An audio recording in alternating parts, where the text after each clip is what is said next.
Welcome, traveler.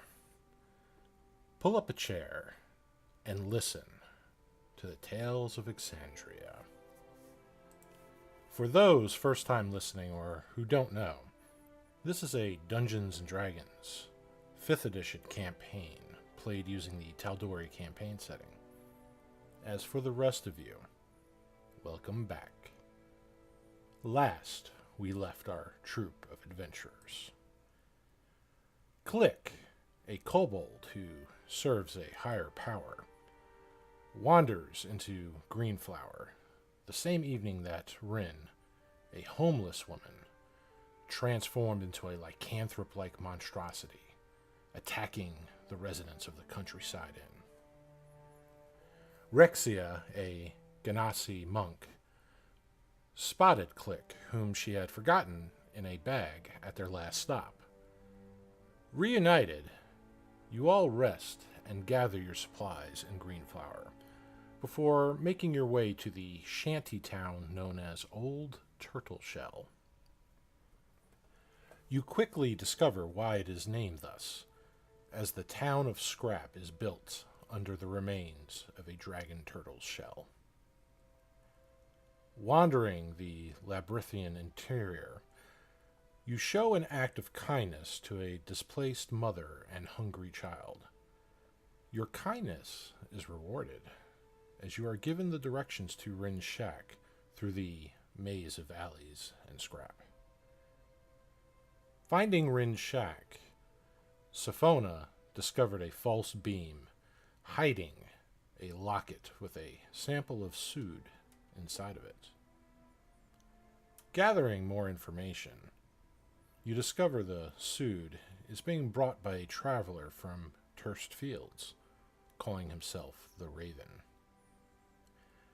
You also discover that he has been visiting Old Turtle Shell about every week since.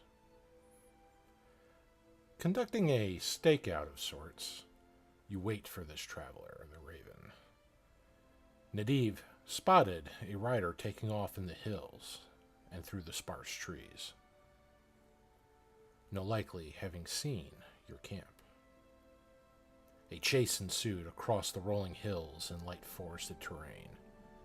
A chase that ended when Gorda, Menhir's elephant, tried to pick up this traveler who was locked in a riding saddle, breaking his back.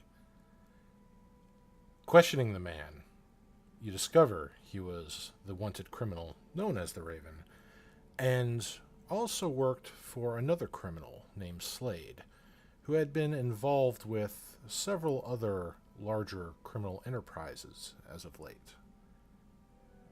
Making a deal for his life, you give him a healing potion and his freedom.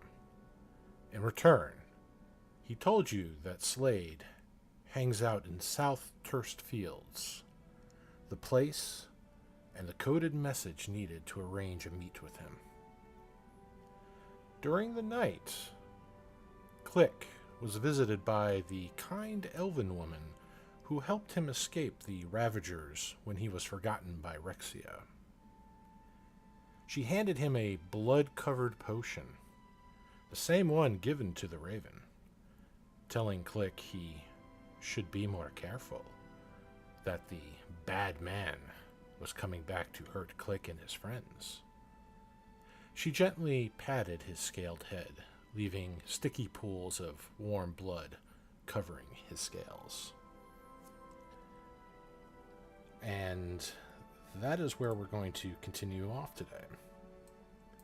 All right, you guys should be able to be heard now. So, Click, you are still awake. Your elven friend has left. And you're holding a blood-covered potion. Click will just sit down at the fire and finish his shift. Okay. And as your shift ends, the sun begins to peek over some of the trees and landscape.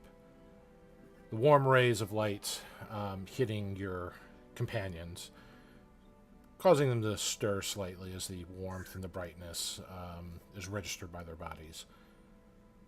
The fire dies down a little bit. It's occasional crackling and popping every now and then, but nothing too disturbing. The rest of you wake up. Click is doing his usual morning thing. Grabs a coal off the fire and breaks off a bit of incense and walks around the campsite, muttering prayers.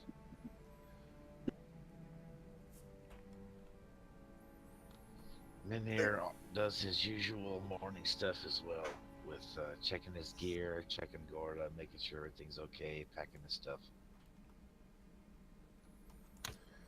Once he's done walking around the camp, he'll wake up Rexia. All right, is your head still covered in blood? Yes. What in the seven hells happened last night? She bolts awake after saying that. Click, get present. Here, healing potion. And he hands the bloody healing potion to Rexia. It looks familiar. I know we're outdoors, but use your indoor voice. That indoor voice and Rexia don't ever happen. Let me put that back into my list real quick. You got a present from whom? From the nice lady.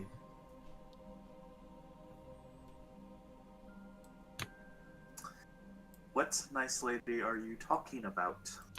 The man we let go yesterday. He come back to hurt us. She killed him.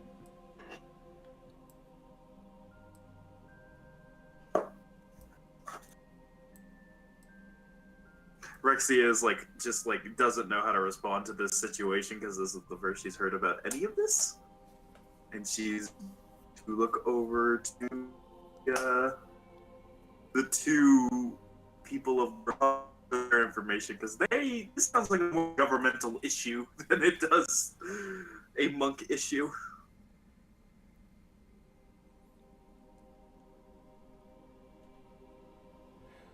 And Minir, what are you rolling survival for? Looking I'll for put it in tracks? chat. Yeah, and I don't find Crapo. Not with an 11. She's too good for that. Okay, and thank you for saying the roll as well for our listeners. Okay, yeah, you start kind of poking around, and you find Click's tracks. He's not hiding them. He's very light. You can see little kind of claw prints his little feet make, and occasionally those little tail when it brushes things. But yeah, you're not seeing any evidence of anybody else entering your camp. Click, can you describe what this lady looked like? This nice lady is elf. This nice lady is elf. That describes. She looking like an elf. she Hey, I swear, dude. What the hell, bro? That's So too fun. funny. Can you give me any looking more like an elf. features? So fun is gonna look for elf tracks. When Click forgotten. Ignore that. I'm gonna reroll. Shouldn't have advantage anymore. When Click forgotten in cart, in bag. Elf help. I assist you. You have advantage. You already made sure. Oh, never mind. Yeah, can I assist by saying, don't look here, there's nothing here? I still have an effect on me. I can't clear it off. All right. Let me see. Yeah, I see effective advantage. Just making sure everybody's got the long rest applied to them as well. And I do have that effect cleared off of your character. The only one who has an effect right now is Min here, and that's from his armor.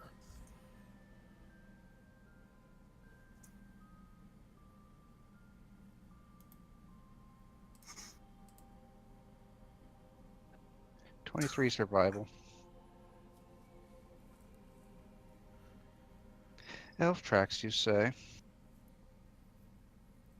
So, as you're looking around, you do find a singular spot where, and it's really odd because you do see the traces of where somebody were to have put their weight down, probably when she crouched down to pat his head, displaced her body weight.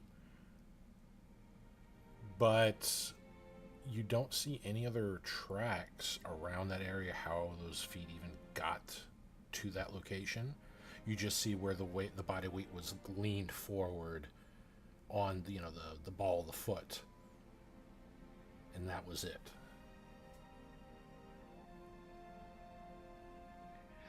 Magic. It's always magic. I'm going to take out my water skin, pour a little on a piece of cloth, and I will wipe off the blood on Click's head. You need to tell me these things as they happen. It's okay, though. Elf is nice.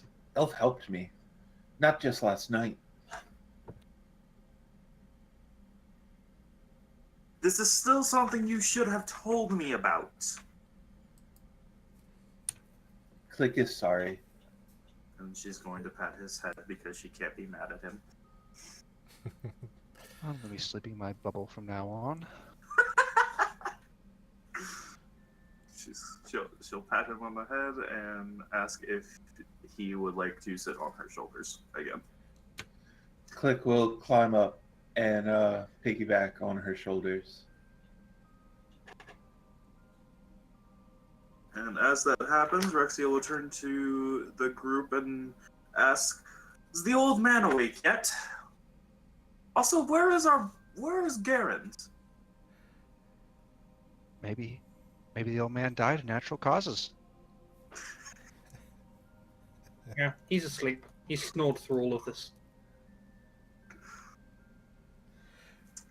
I need a pillow real quick, guys. Now, Rexia.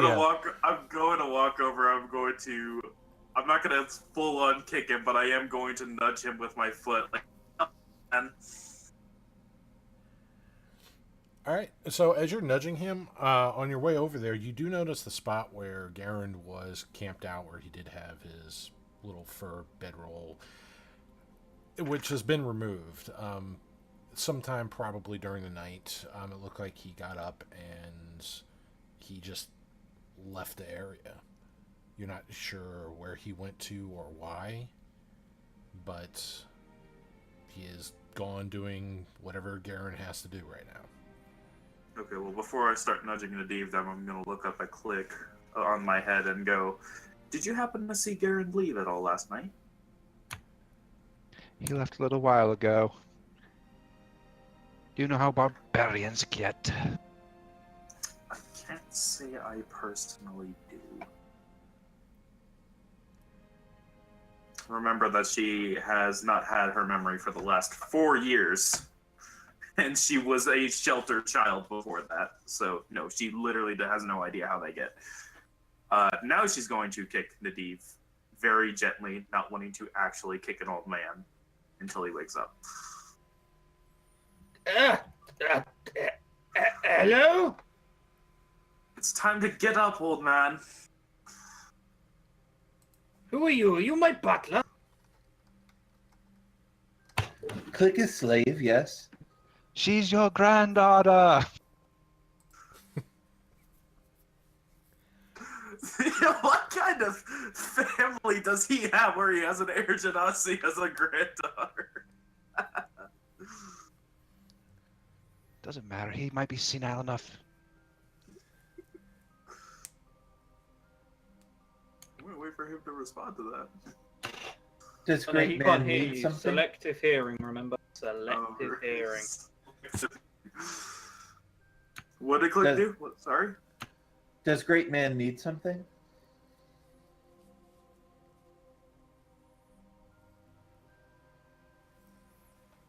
Oi! Old man. Great man. Yes, hello? Click was asking if you needed anything. Uh, more sleep, thank you.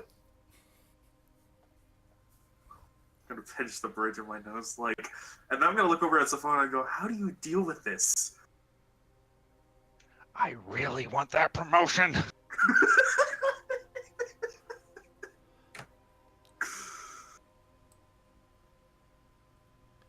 Well then. Click, do you have any water that you can splash on this old man?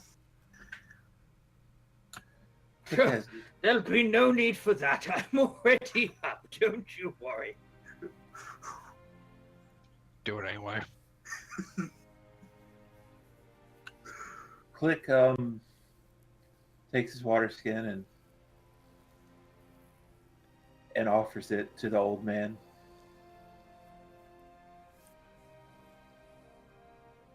Thank you for that. I'll take a sip.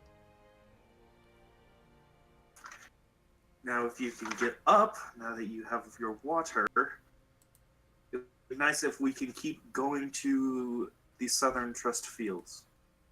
Sorry, excuse me.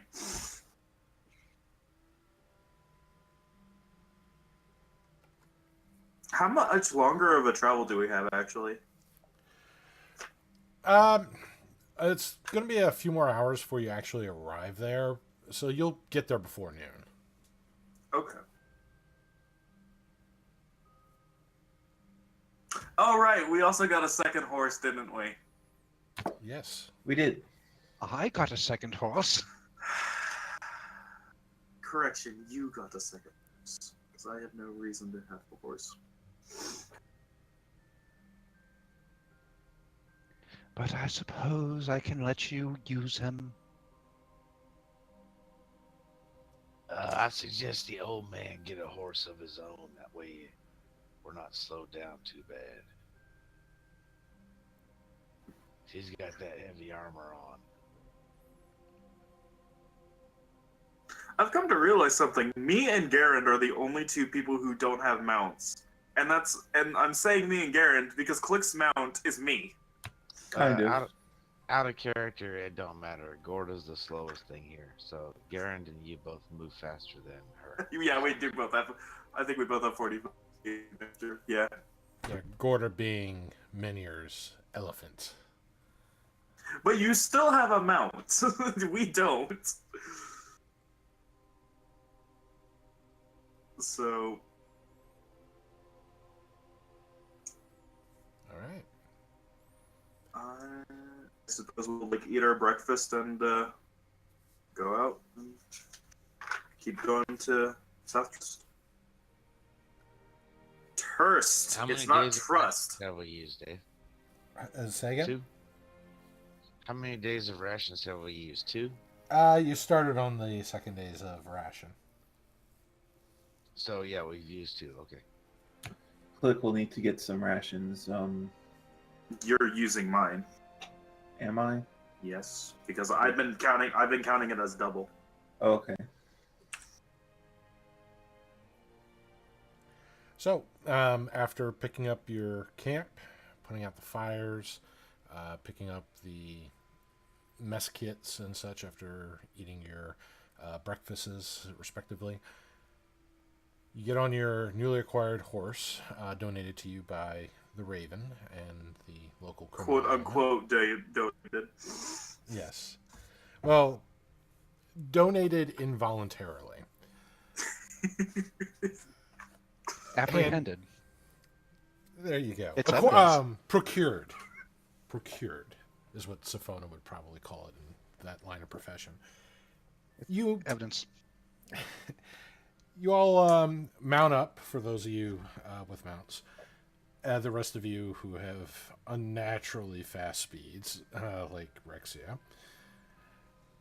are able to keep pace with the beasts of burden. And you all make your way to the northeast towards the Turst Fields. Now, this region for the Turst Fields is it's less of a city and more of a conglomerate of tightly knit farming communities. So there's not really any city walls. There are farmlands, there are lots of housing structures, and some of them are kind of close together. But overall, it is this melting pot of various communities that just form this community. From my vantage point, like this area is still rolling hills, isn't it? Most of the Or is area, it plains? no, most of the area is rolling hills, though not as hilly as the area that you were at. So the hills are, you can still see over them. Some of them do open up into more of prairies that have been converted into farmland. You can see areas where, forests were clear cut, and, the lumber used from various things, pulled up and probably sold up to the Turst Fields. Cities like the neighboring cities like Westron and Kaimal, they need lumber. Well, Westron's got the Bramblewood by it, but that's a very dangerous place. So a lot of things protect that area and still live there, darker things. So safe lumber, good source of that, does pay quite a bit here. Now, what's really interesting about Turst Fields, in fact, let me do this. Have everybody make a check here. I'd like to mention that Rexia will be, if the hill is high enough, she will be attempting to sketch the rolling hill valley that she sees. Okay. Looks like men here just got dropped. Yeah, it said something about there was an error. Hold up. Okay. I'll be right. Well, most of you, so Sophona, Rexia, you both remember something from your things that you've read, some of the schooling that you've had, that there is something that stands out about Turst Fields. So much that it makes it almost unique from the other communities in Tal'Dorei itself. The thing that makes it really stand out is it's one of the very, very few that has gnolls not only among its numbers, but they are not just allies, but citizens.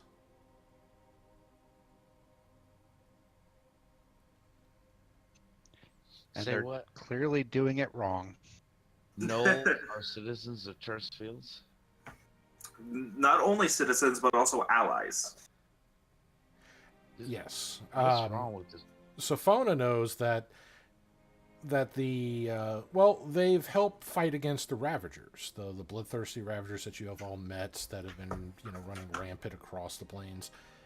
The community of humans and halflings have become allies with them and accepted them into their communities, but they have accepted them on such a level that the Turst Fields has also adopted the Gnoll language and even some of their spirituality.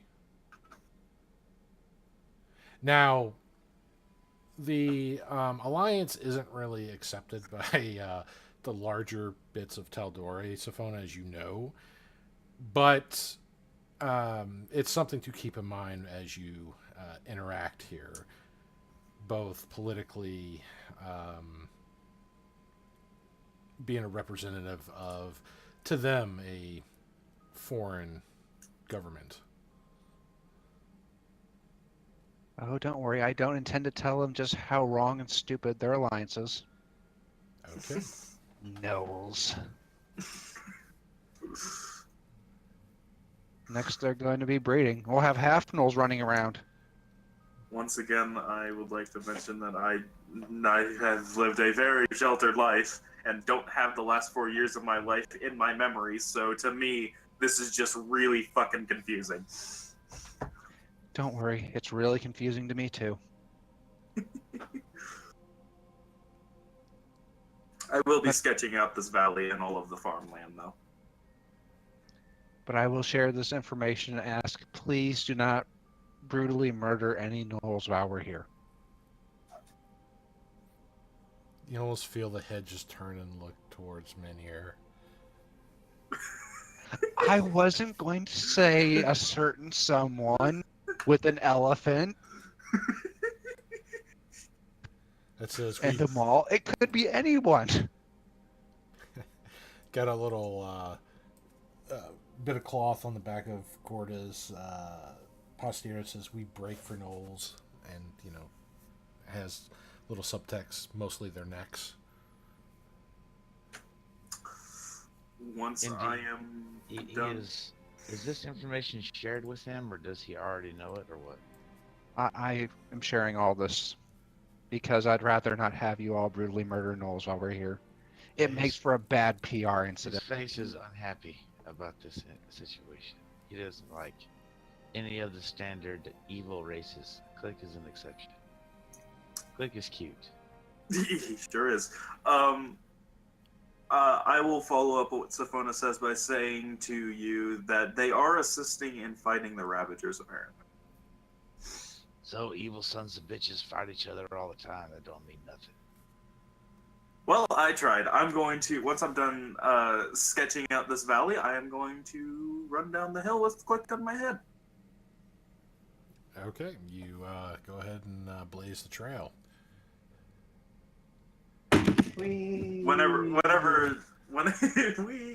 Whenever Rexia sees a massive hill, she has to run down it like a little child.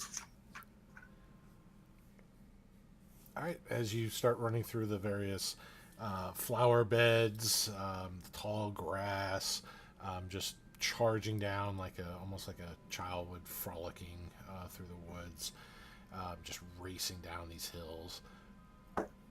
Off in the not too far distance, the rest of your comrades just kind of, they still keep you in eyesight, but it's an interesting sight seeing Rexia with this kobold on her shoulders race down a hill among all these very fertile farmlands. Oh, I'm not going to purposely trample like fertile land. Oh no, I didn't say there, but there's other farmsteads in the background giving a nice little backdrop to this. It's almost like Little House on the Prairie, It's that kind of atmosphere.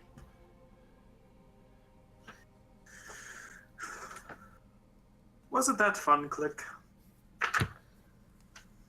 Yes, but no fun now. We help village. We can help and still have fun. Click like helping, yes, but Click want focus. Gnolls like Click. Gnolls go against what race does. Like Click. Try be good.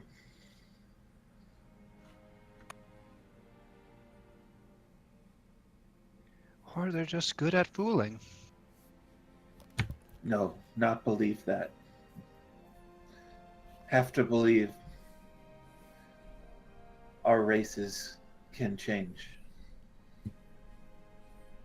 Or else Click no good either. Did he just admit to being evil? I think you just admitted to being evil. You do a damn thing, and I will punch you. Such Click no violence. evil. Click do best be good. Even human, even elf, can only try best. Click no different. Gnolls no different. That is why I'm here, little one. You're naive, Click.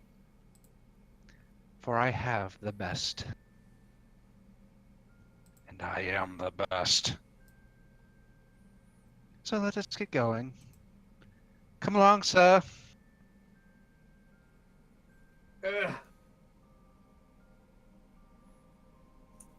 So what happens when we find out these Suude guys are gnolls too?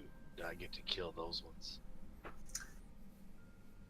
If they are in possession of the drugs, you have the right to harm them. I'm If just they saying. are dealing drugs, you have the right to kill them. I'm not going to stop I'm just you. saying, it's all well and good that these people are all touchy-feely with Knowles, but if they try to hurt any of us, then they're gonna get them all. That's all I'm saying. Please don't have us end up in prison.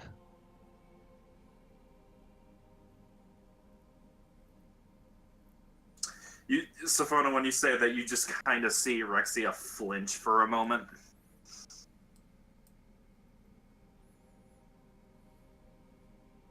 I'd rather not have to break out of another foreign jail cell. She flinches again and then just kind of picks up her own pace to get away from you. Okay. I'm just gonna keep phasing, just talked We about. So are we coming up into this conglomeration, Dave? Okay, so you start seeing more and more condensed farmsteads and buildings. Not all the buildings have little plots of land next to them. Some start to be more tightly knit, resembling a town. And you even start to see armored guard patrols. Similar outfits that you've seen back in Greenflower that were assisting fighting the Ravagers. You do recognize the garb of the shield. The black and gold, ebony, gold emblazoned outfits and chainmail. Cool. So when approaching one of those, he'll pause Gorda and be like, "Hail, guardsmen." And this man, human, probably about mid-20s or so. It's got kind of short but pulled back or combed back brown hair. Not really any scars or anything. Very well kept. Looks at you.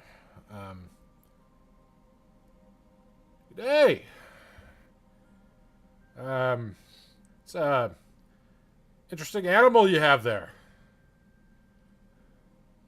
Yeah, she's pretty useful. And Gorda does the little elephant trumpet, causing many eyes to kind of look She's upon too you. noisy, though. I keep telling her to stop doing that, but she won't listen sometimes. She's a very proud elephant. Would you happen to know where the Dirty Dog Tavern is? Oh, dirty dog. I mean, yes, but he kind of just pulls you close between you and me. You do much better than Dirty Dog. I mean, the Tipsy Inn's much better quality. Dirty Dog's How kind of run means? down. How means you got here anyway?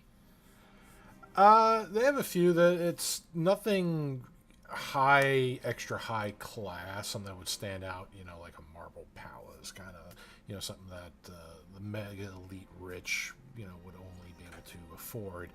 But they do have some nice, buildings they're not hay or clay, anything like that. Some of them are, the main roads are stone, like little cobblestone, but most of the alleys and things are still dirt through this because it is just a knit of interwoven buildings forming community.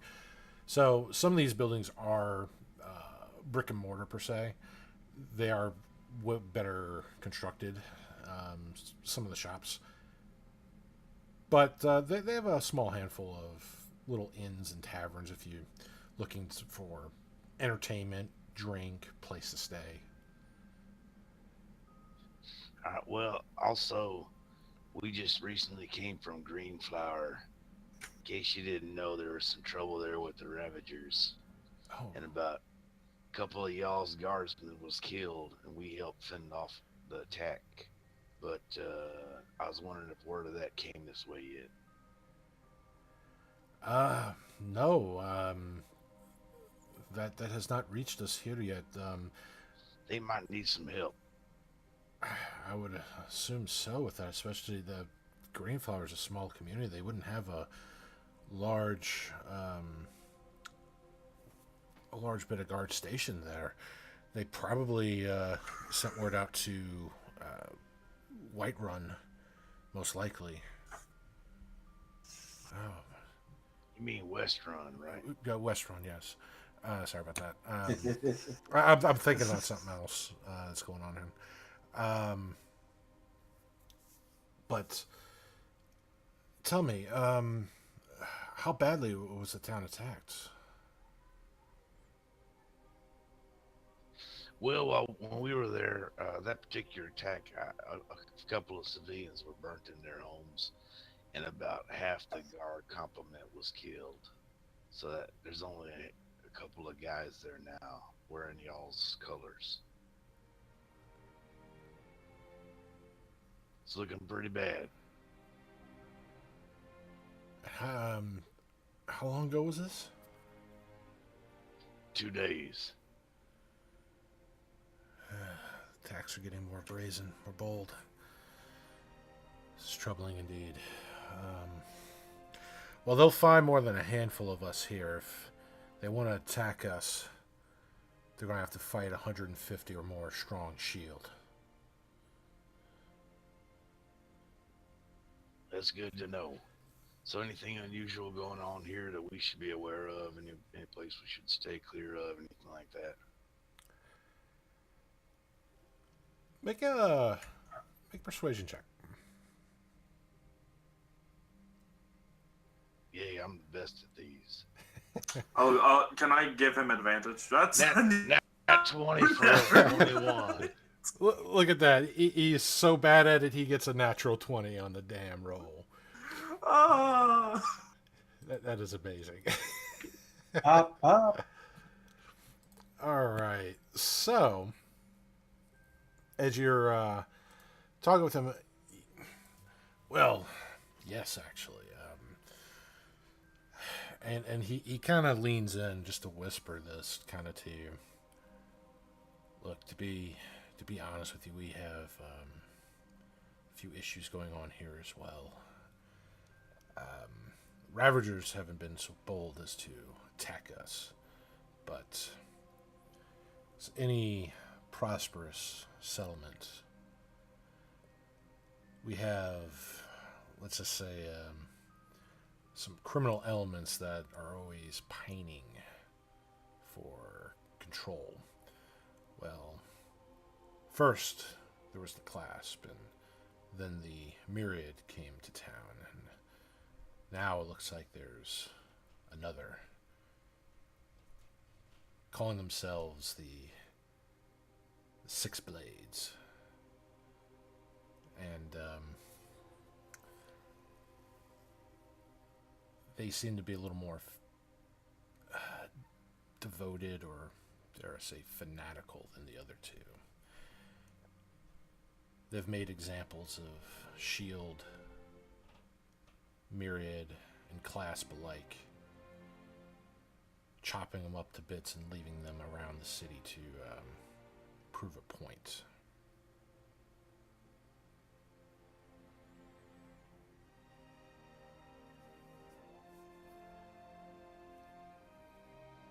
Tell me, just butting into the conversation, Rexia will kind of look over and go, tell me, do you know any way to get closer to those Six Blades? She figures he won't, but it would be good to ask. Well,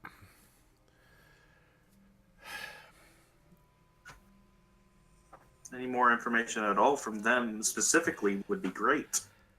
we don't know a lot about them yet. They're relatively new, but they're very aggressive. As I said, even fanatical. Their leadership is very shadowy. The only thing we've been able to uncover about it, it's more or less unknown beyond the name Hexen.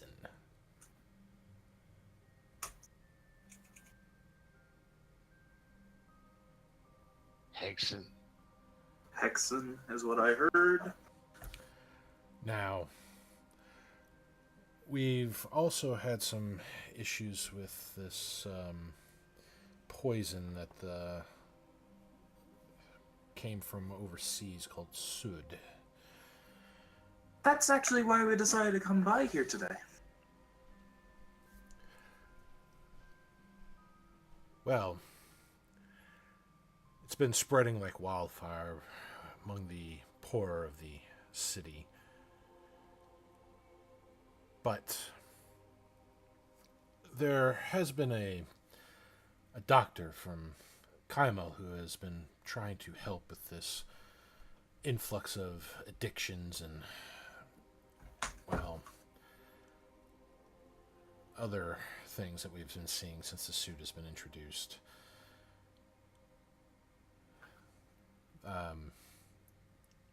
Doctor, she hasn't been back here in about a few weeks, but when she does come here, she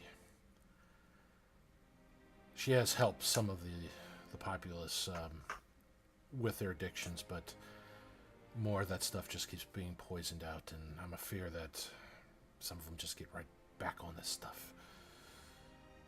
If you're here to clear it out, you have my support on that. You have all the shield support on that. What's your name there, Guardsman? Oh, I do apologize. You can call me Fox. My name's Menir Sarson, and these are my companions. Would this six blade stuff happen to be anywhere near the dirty dog or anything like that? Be quite honest, you can find them just about anywhere. You find, well, really, clasp and myriad just about anywhere. Anywhere there's a dark alley, profit to be made, throat to be cut, you'll find them. Well, hey, just so you know, if we get killed here around the dirty dog, it's probably in reference to that Suude situation you're talking about. You suspect the dirty dog is dealing the suit? I'm going to take my journal, by the way, and like lightly tap Menir on the head, like, you need to have more confidence in us. Please don't touch me on the head. Thank you. Then have more confidence. And she wasn't touching you, she was hitting you on the head. There's a difference. Don't strike me at all, young lady. We're gonna have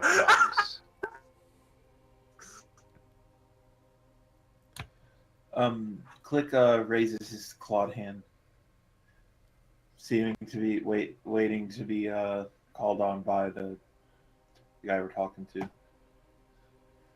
And he sees this little kobold just kind of push his way, He's still on my shoulders. Oh, you haven't let him down? Nope. Okay, so, yeah, the kobold just raises his hand and he just looks at Click, kind of inquisitively, like... He's alright, he's a healer. Yes, Click healer. Click want help. Right. That in mind, is this everyone's first time to Turst Fields? Yeah. Yes. Yes. Well,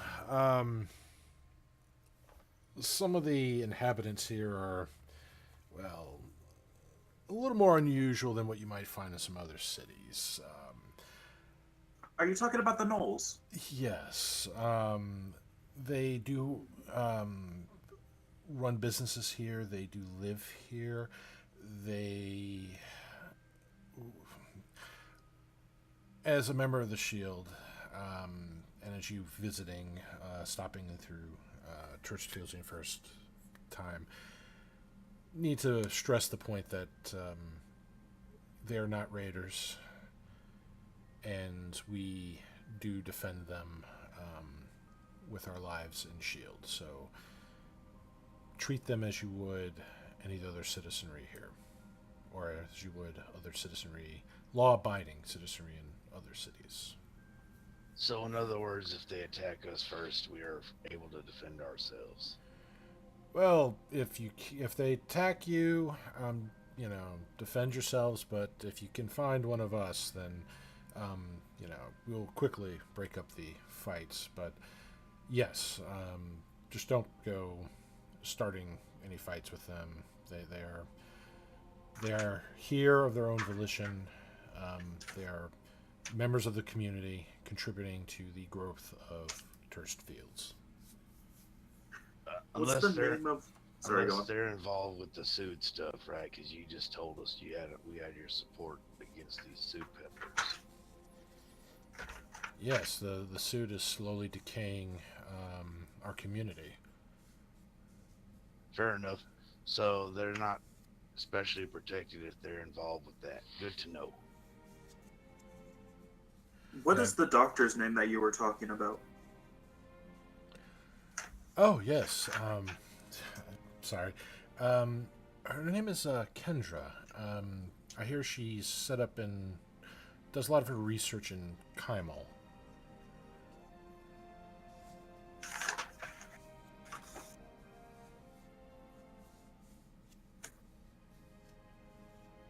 You said Kaimal? Yes.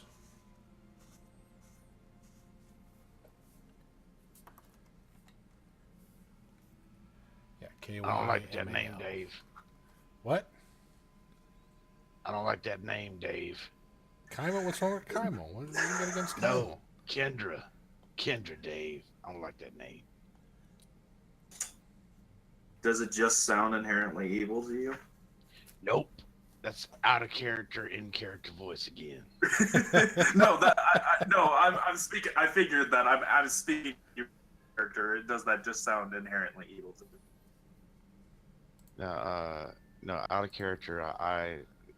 The only Kendra I know of is No Bueno. Oh, okay. If it's the same Kendra. I will be closing my journal after taking my notes and wave to the guard and go back to Safona and share what we learned with her. Thank you for your time, folks. Good to meet you. And I'll hold out my hand to him. All right.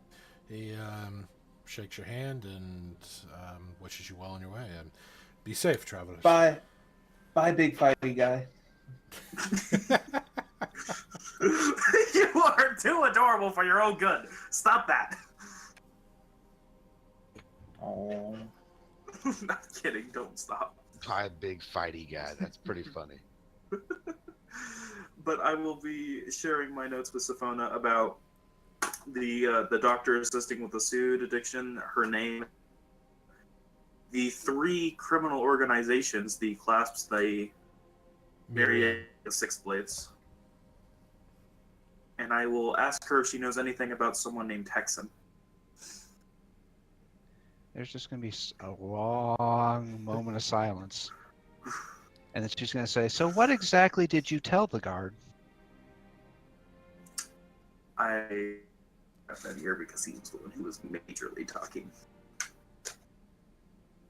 Oh, yeah. By the way, folks, where did you say the dirty dog was? As he's walking off. He gives you directions to it. He when you first came in, he was trying to give you better options than that because it's kind of a dive. Well, I'm glad bar. he did, because we're probably going to stay at the other place and then go kick the shit out of everybody at the Dirty Dog. But yeah, he gives you directions down where you can read, and it is on the southern side of Turst Fields. And then what was the other name? The other place you mentioned? The Tipsy Inn. Okay, so I'll make note of that too. That way, we might go stay there. Is it in a nice, slightly nicer part of town?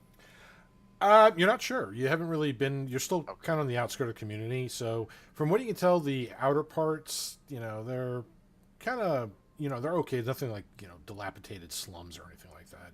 But they're simpler homes, smaller, clay stone homes. There are some buildings a little further in, some large ones that look like they're built out of very carefully hand-worked stone, intricate signs, some of them businesses. Others look like they may be homes of more important people, but those buildings are few and far between. Cool. So based on his directions, which are we closer to from our current location? The Dirty Dog or the Tipsy place? You're gonna be a little closer towards the Tipsy because that one's near kind of the little off center on the western part of Turst Fields. You're entering in on the southwestern part of Turst Fields. Yep. So you just go a little Alright, bit good to northeast and you'll get to the Tipsy Inn, whereas the Dirty Dog is more of a southeast kind of. It's in a little rougher area.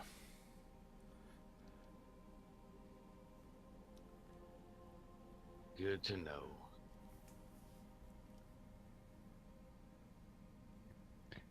Men here, quick question. Why were you Yeah. telling him about the place we were going? Because I ain't got nothing to hide, and there's 150 of them, and there's 6 of us. We And if they don't like Suude either, when we kill these Suude sons of bitches... Going around places, maybe telling guards who, let's say, may be underhanded exactly where we're going and what we need, is perhaps maybe foolhardy. Did you at least look around to make sure there were nobody listening to you? We're not even in the town yet. There's hardly anybody here. Fox seemed like a good guy. Keyword seemed. And we're closer to the Tipsy Inn than we are to the Dirty Dog. So they know where we're going to be sleeping as well. I'm going to take a step back because I did not say a damn thing to them about any of that. I was just getting information. And then you came back to us. So, It's okay, What? Sophona. Click protect Whatever. you. I get back on Gorda. Mistakes may have been made. we're going to be dead in our beds, sir. But Benir didn't even tell you the best part about, this little rival gang war that, people's bodies are being dismembered and left Oh, around yeah. town as Oh presents. no, I was the one who told her that because I have it written down in my notebook. I'm literally sharing my notes with Sophona. Okay, well, I should do that then. Can I do that? Can I share notes with the party that I make? Sure. Yeah. There's Oh, yeah, I see. It recently- says there's like a little public check mark thing. Yes. All right, cool. The only reason why I have to I have to retype everything that I make note-wise because 1, my keyboard is loud as hell, and 2, it's therapeutic to me for me to physically write stuff down. Yeah, he's got a mini library Cool, of here we go. notebooks. You're not wrong. I have 4 of just- them sitting on my desk. I just made it public. It's called Turst Fields situation. If you want to read what I put down. Oh, I was listening the whole time. Out of character. Yeah, out of Well, character. there you go. But this is actual notes that we're writing down. Yeah, he's doing that for reference material so people can go back and refresh their memories from that. It's a good thing. So not only do we stand out, they know we're coming. We've shared everything. Dave, wasn't you said this was on the outskirts? These are like patrolling guardsmen on the outside edge of the place. Yeah, Was that's there anybody else around? Like, a crap ton of people around? not a big crowd of The people. way I you mean, there are described it, passerbys because they're still by some of the homes and some of the farmers. So there are still some people in earshot. Oh, well. It's not like I was super loud. I wasn't yelling. No, it's not like you Put it this were way, shouting at the top of your If you voice. couldn't hear me talking to them, if you're so worried about the surrounding folk, if you couldn't hear me talking to them, were you paying attention to people passing around us while I was talking to them? I wasn't with you. You're right there, like 15 feet away. It's not like I rode was off with- into the distance to talk to the guard. He was passing us by. I assumed I was further back than that. Either way, they now know you are associated with me. Oh, isn't that just a... It is when infiltration is your specialty. Oh no! She's like Rexy is like giving you a little smartass remark. Yes, well, in terms of a low profile, we've managed to destroy that already. So I won't really bother with the whole stealth thing from now on.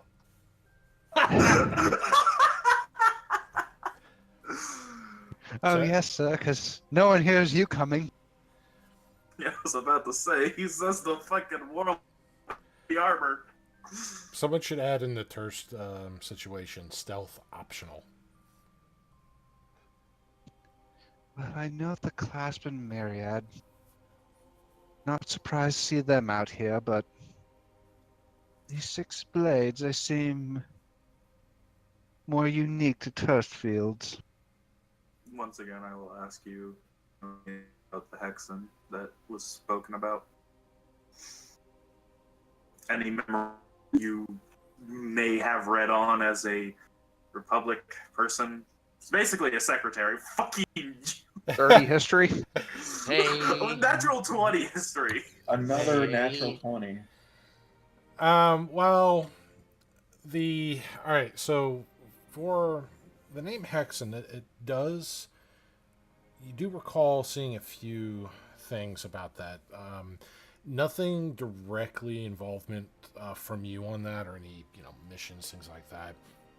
But you have seen glimpses through other little dossiers and such that Iman was getting word apparently of a rival, a very quickly gaining power rival to the Myriad and Clasp. You've seen the name Hexen on there, but you haven't really, read anything on the dossiers. But the thing that you do remember is they are not just supposedly in Turst Fields. They have influences, supposedly, according to Iman sources, that all over the dividing plains.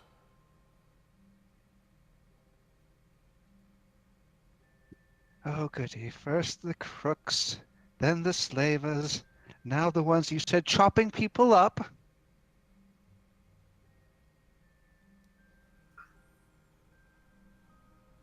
Not Yeah. really. Not Well- really caring about getting chewed out. I'm gonna go ahead and make my way to the salty dog or the dirty dog. Sorry. The Tipsy Inn is closer than the Dirty Dog, so where y'all want to go first? What time of day is it, Dave?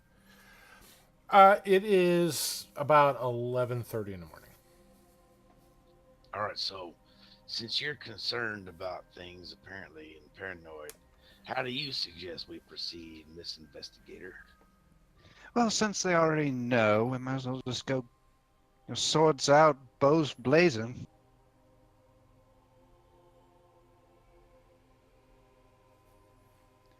So, in other words, we're going to the Dirty Dog.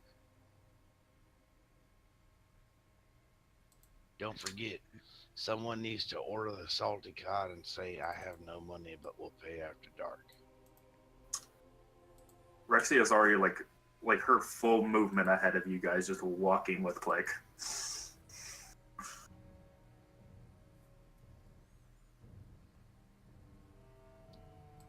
All right.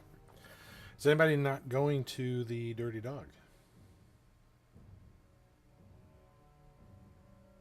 We probably should talk to the doctor, but I guess since we're going in, Doctor's not in town. Yeah. Yeah, Kendra ain't here. She's out. She's out in Kaimal. okay, I thought you said time off. No, Okay. Kamoth is somebody completely different in a completely different... I was wondering, that doesn't make much sense to me.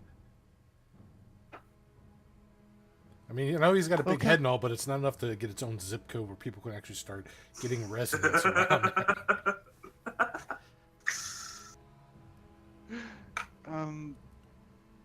Before we charge in, can we at least stake the place out for a little bit? Look around before we start throwing everything in. Might want gonna catch up to Rexy and tell her that because she can't hear you.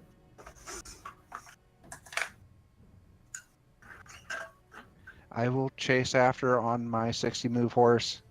Say, hold up. Plan time first.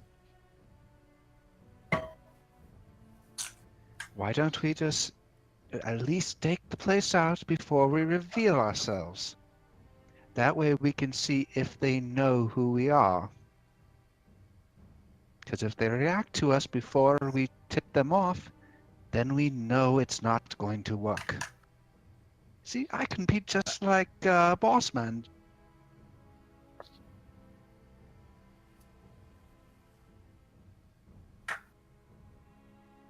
What do you think, Click?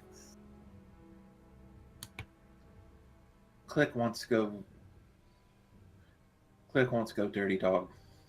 But if it's smart to watch before, Click think we should watch.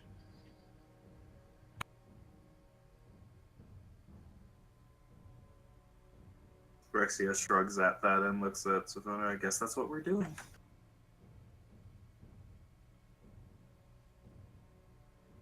Thank you. Thank you very much. You haven't been giving us different accents recently. I've been attempting a few different ones. Minor changes.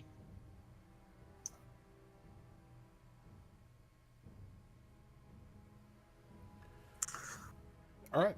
So, you said you want to kind of scope the area out. How exactly are you going to do that, or what do you intend to do to achieve that? Well, I'm Savona. not gonna drive up right in front of it with Gorda's big ass right in front of the dirty dog for one thing. Please don't do that. I'm going to assume you also have either proficiency or expertise in perception. Because I was going to suggest that you do scope out the insights that you'd be better at discerning hostile from civilian, and I would scope out the outside in case we need to escape or anything else.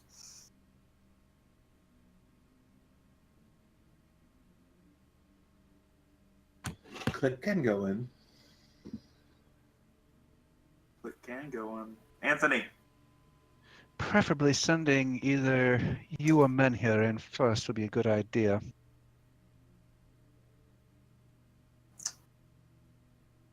Cool, I'll go. I, That's fine. I'll go.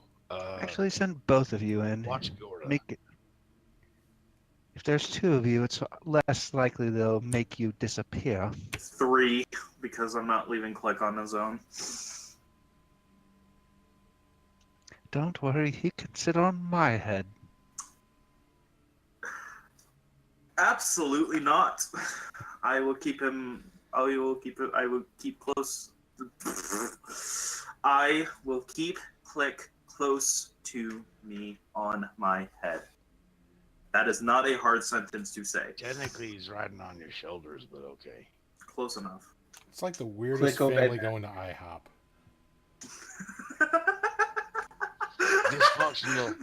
Dysfunctional multi-ethnic family with an adopted kid going on.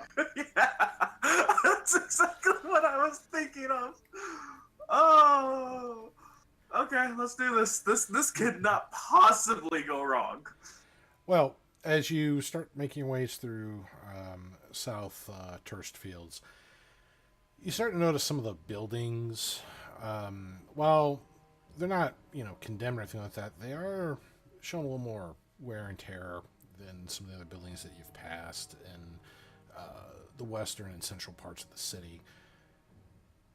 You're also noticing a lot more, almost like, homeless, just kind of, squatters just sitting out by alleys.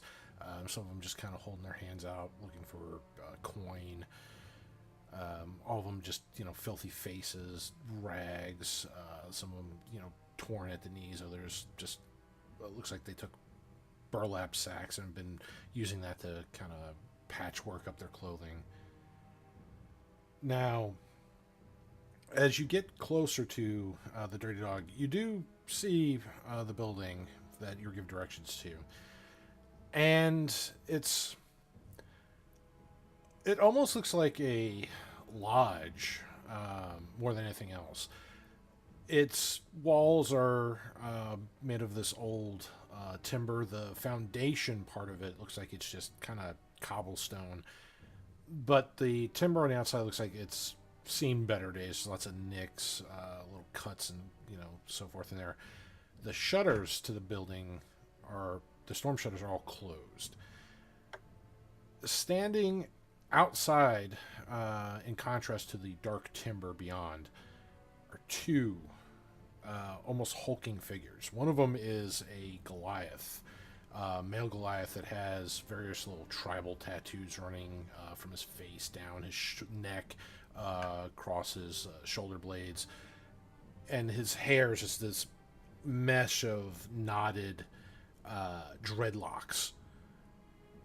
And you see he's got a nice large axe that he's just kind of got his hands on the hilt as the blade just kind of sitting, resting on the ground. Next to him, right on the other side of what looks to be the main entry door into the Dirty Dog, is a gnoll of almost equal size. This one has almost like a half mohawk going at the top. It's this brightly colored, almost fawn colored hair that's been parted to the right hand side. He's got, dark orange fur, but it's got the patches of yellow with the black dots going across it. He looks like he has a glaive that he's just kind of holding down. And they both just kind of, you see him just watching people going across the street.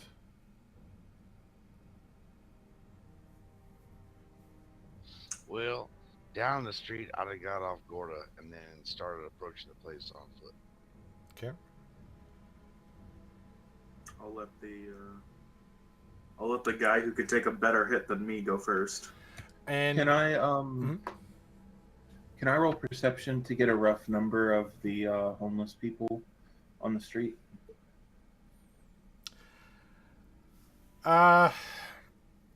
well, it wouldn't be really a perception of that. Make an intelligence check. God damn it. Yeah, We're doing math. 11. Okay. You get a rough count. You've passed by about a dozen or so homeless on the way here. Okay.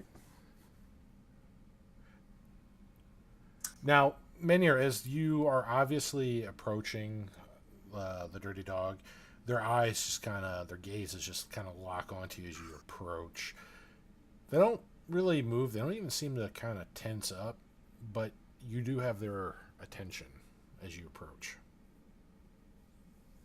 Can I use Menhir as a shield? As a shield, how? Just stand directly behind him.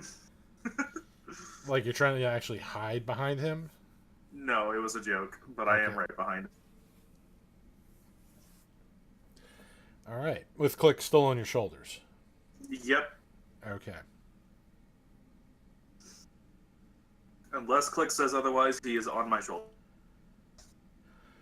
I am still on her shoulders for now. Yep, still approaching the Dirty Dog. All right. Well, and you just plan to walk right into the front door? Yep. Okay.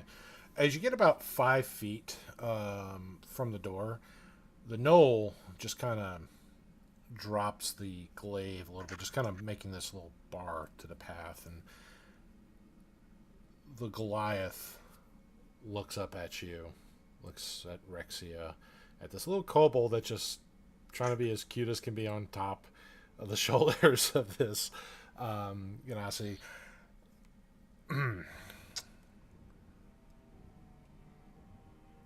You want entry to the Dirty Dog? Yep, that's my intention. What's your name, stranger? Menhir. And yours? I mean, he's looking at you, Rexia. I'm that stupid. Wolf. Because I'm not going to give them my real name right away. What is that? And he kind of gestures towards Click. Click is Click. I'm going to cover his mouth and I'm going to say he is a slave given to me by a mercenary group.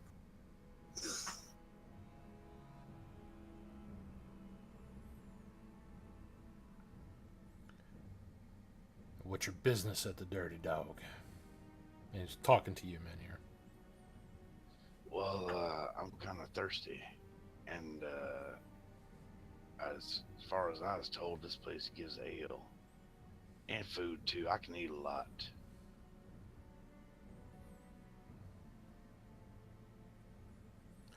He just looks over towards the knoll next to him and just gives a little nod. And make a let's see. Let me do this roll here. Make a persuasion check. Can I give advantage? Sure. I am proficient, but yeah, I have proficiency in persuasion. Go for it.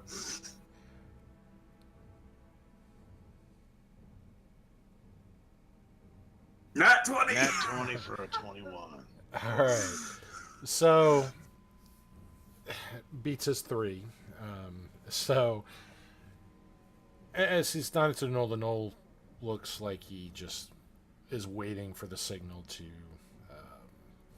persuade you to go elsewhere. Let him through. Go in. But watch yourselves in there. What's your name, partner? Annoying customer.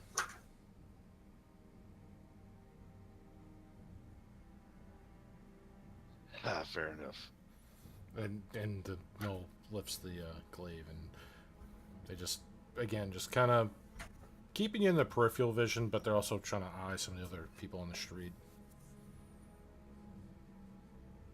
As I walk in, I'm going to crouch down a little bit just so Click doesn't hit his head.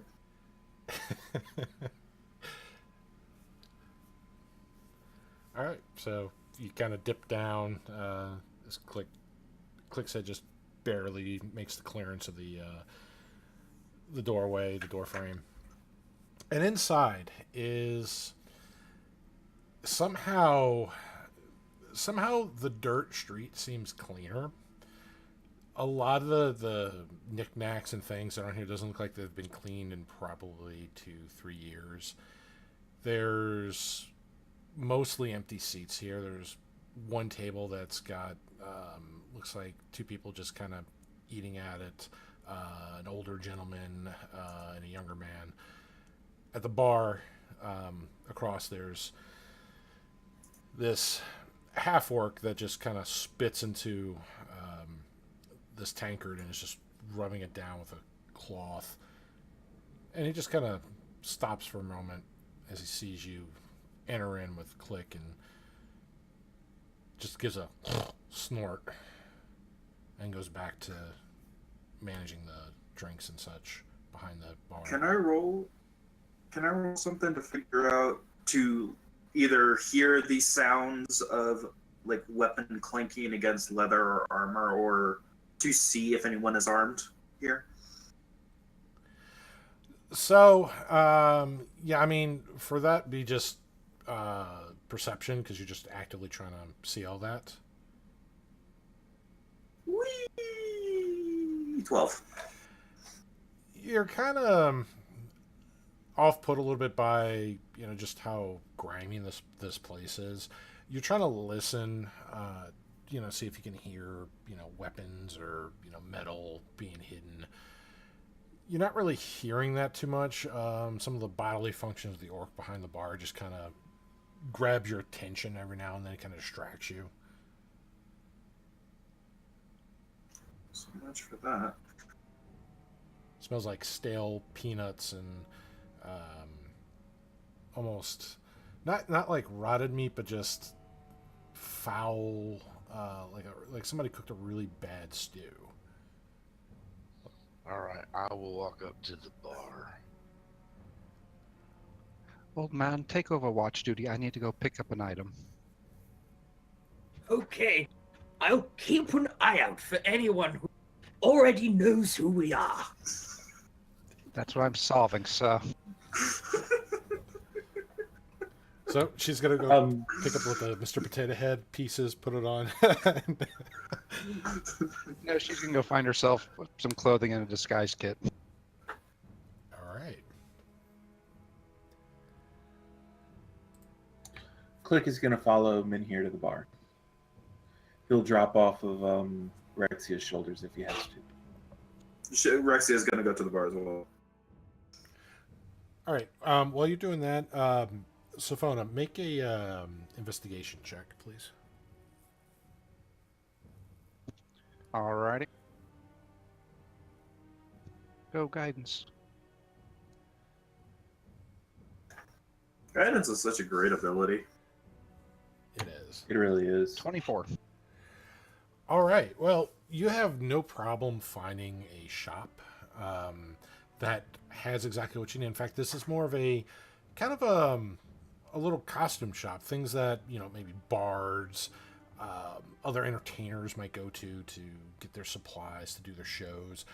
Perfect place for finding makeup kits and things that you can, add a little bits of, facial hair for Nadiv, or just little wigs and things that you can put on yourself, as well as a whole cornucopia of outfits, colorful outfits or plain outfits, be it, however outlandish you seem.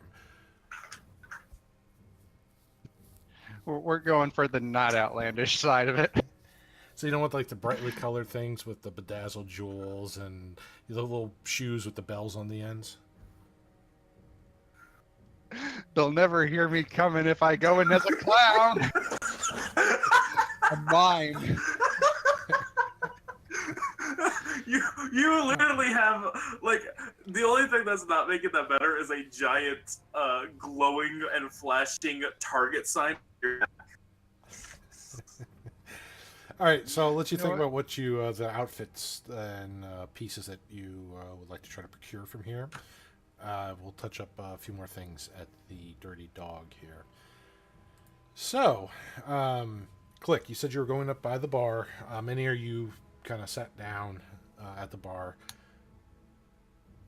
Rexia said she was walking up. Yeah. Okay.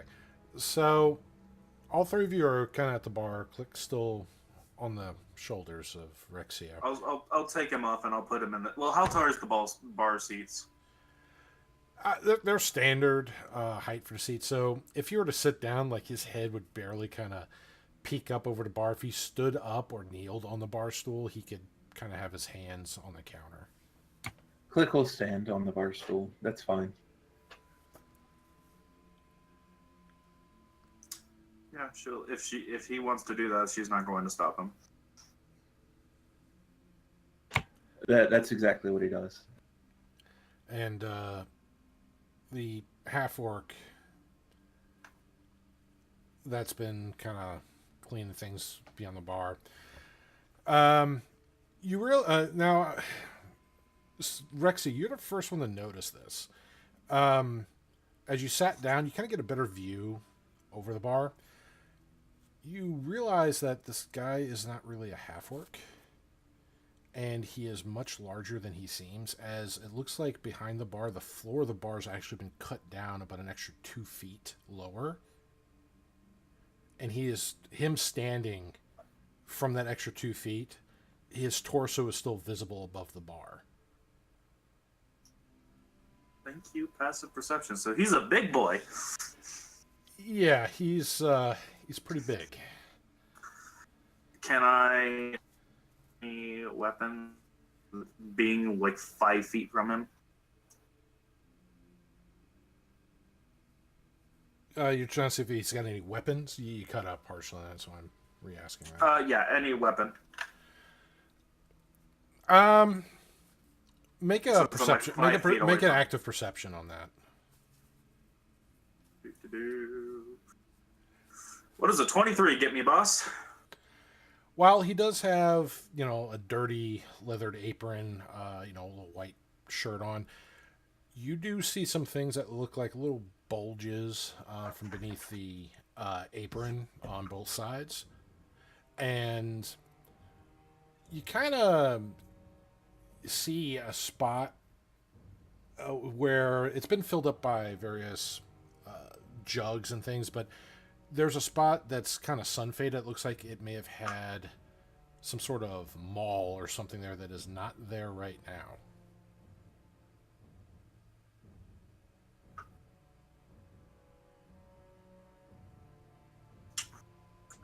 No, for coming raid. I'm gonna call this the one-upsman episode.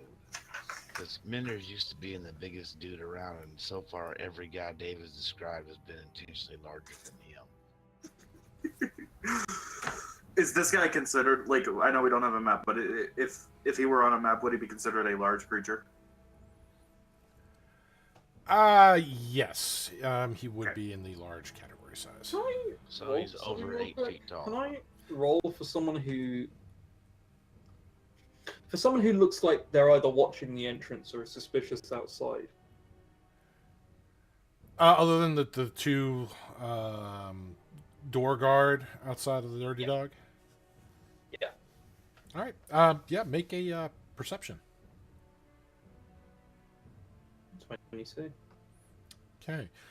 So as you're kind of watching the area people go by, you do kind of see somebody, looks like they're watching the vicinity of that.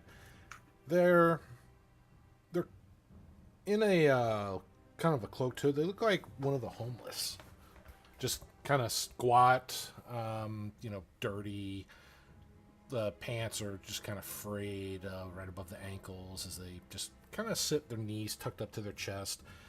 And their head just occasionally peers up every now and then, just looking around by the dirty dog.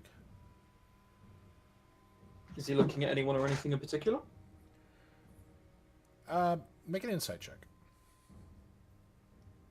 Not as good as that. 10. Not from what you can see. It's hard to kind of pinpoint where the head is kind of directing it, other than it just peeks up every now and then. Everything else is pretty much just kind of covered in this dirty patchwork hood. Okay. And I see no one else, just this one dude. This one stands out. Like everybody that you're seeing just kind of go about their business. The beggars that you've come across throughout the streets are, kind of asking for coin. This one has been kept to themselves and has not really moved for quite some time that you've been here, other than to occasionally just peek their head up and look about.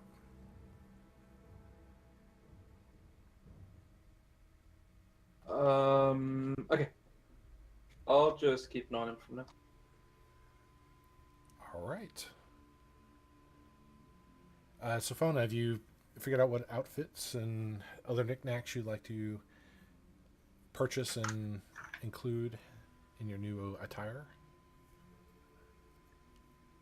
Yeah, she's gonna go between two outfits. One's just an ordinary what she's seen on the streets, and the other one's going to be a much more fanciful bardic outfit. The bedazzled dress. I totally forgot I do have one proficiency in a musical instrument because of cross training into bard. It's like a little sequin dress, almost like a lounge What singer instrument kinda. did you get? Oh, what instruments did I grab? A flute. basic Yes, part. that kind of outfit. All right. Just to make it even flashier, we'll go with a nice bright white. Get that Interesting color choice. play with the black hair. You can do contrast going. All right. And you said you also wanted to get a disguise kit as well. Basically, it's not a spy disguise kit, but you're kind of piecemealing one together. Like, oh, here's things I can use to change, hair, like wigs. Here's various makeups and things I can use to, change, length of your eyelashes and, things like that. Yep. All right. Have to blend in a little bit other than. Okay, so the price of everything, the two outfits, the piecemeal kit that you're putting together, that's going to run you about 30 gold.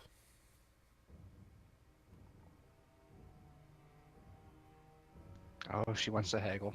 Oh, she wants to haggle. All right, well, But the old man is watching, so I have to hurry back. You win this time. Yeah, he's watching the road, so you left him out there. God knows what will happen. He's probably in the middle of the ocean by now. I mean, is that bad technically for your character? Yes, because there'll be another boss who's mysteriously disappeared. They catch on after a while. All right, well, this little halfling, just the shopkeep here, he's not really flamboyantly dressed, but he is. He does wear a little bit of the bright colors, especially more of the yellows and orange hues. With it, his hair's kind of spiked up. Dare I say, almost frosted at the tips. He's just smiling, looking at you. Oh, those are interesting outfits and bits and bobbles you have there. Ooh, somebody's gonna put on quite a performance. Where do you perform at? I'm not sure where I'm going to be performing at quite yet. I just got into town. Oh. And are you a solo act, or do you have an entire troupe? Oh, I'm just a solo act. I do have my aging ale grandfather here, but he's he kinda lost looks in the around. mind. He doesn't understand anything anymore. Oh, it's quite sad. Well, hopefully your next performance with all these will cheer him right up. Well, it probably won't. Last time he threw a tomato at me. It's amazing how quickly audience members can get their hands on so many vegetables. Never quite figured that one out yet. But, Well, hey, if, whenever you're performing, maybe you'll hear some of my poetry. I'm a little bit of a performer myself, and also got the dance moves. He starts kind of doing a little shake at his hips, that is quite lovely.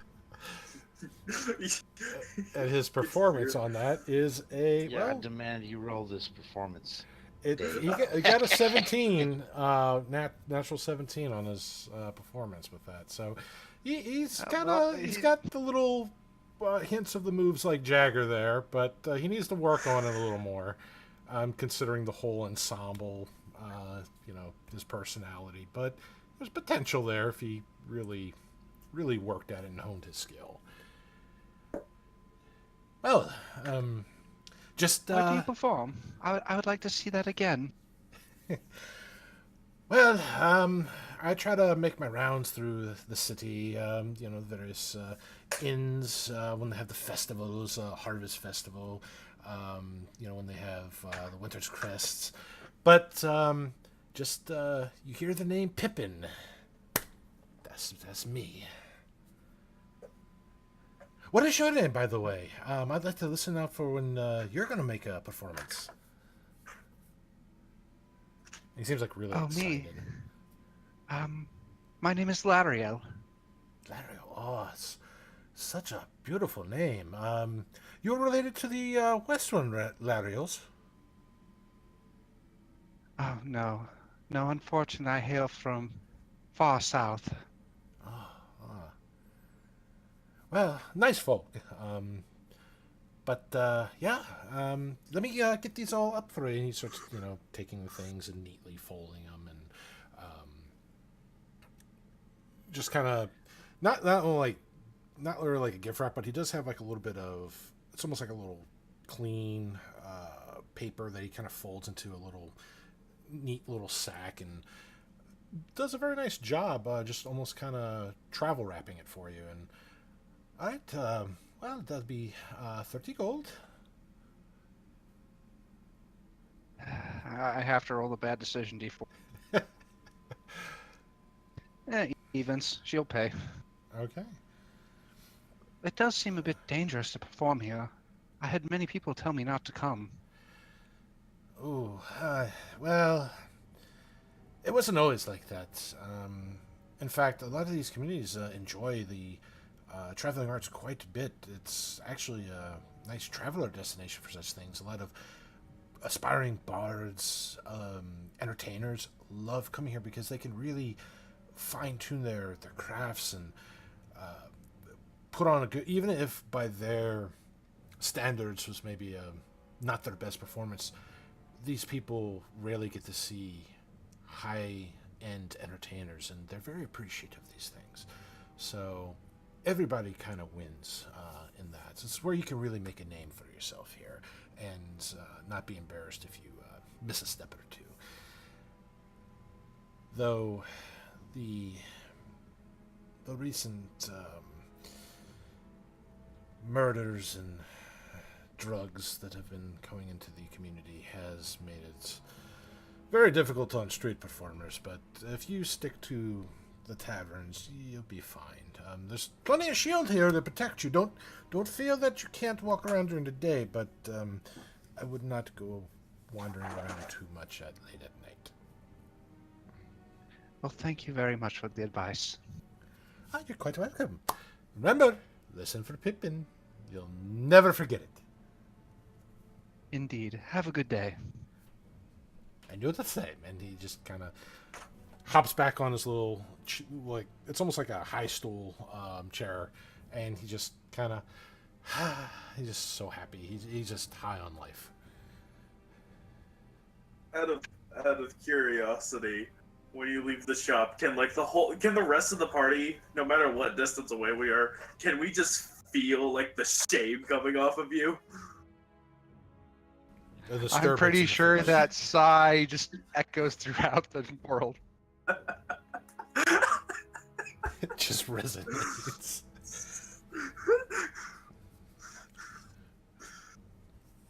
All right. So back at the bar here. So Rexa, you notice those things with the bartender, some things hidden underneath his person, and a missing weapon behind the bar. What are the rest of you doing at the bar? Click was standing on a stool, and Menhir was just kind of sitting down, just observing. Well, I'm going to order a drink. It doesn't seem like we're just wasting space. What do you have, my friend?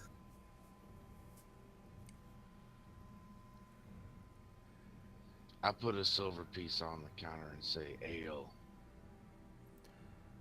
And he just kind of roughly takes the silver and roughly pulls out this tankard, slams it on the counter, takes another, almost like a little mini keg, slams it and pops it. There's like a little cork at the end that's tied to it, and it just one-armed, picking up the little mini keg and just tilting it, filling the tankard. Almost angrily, just pops the top back on and slams it down. We have ale.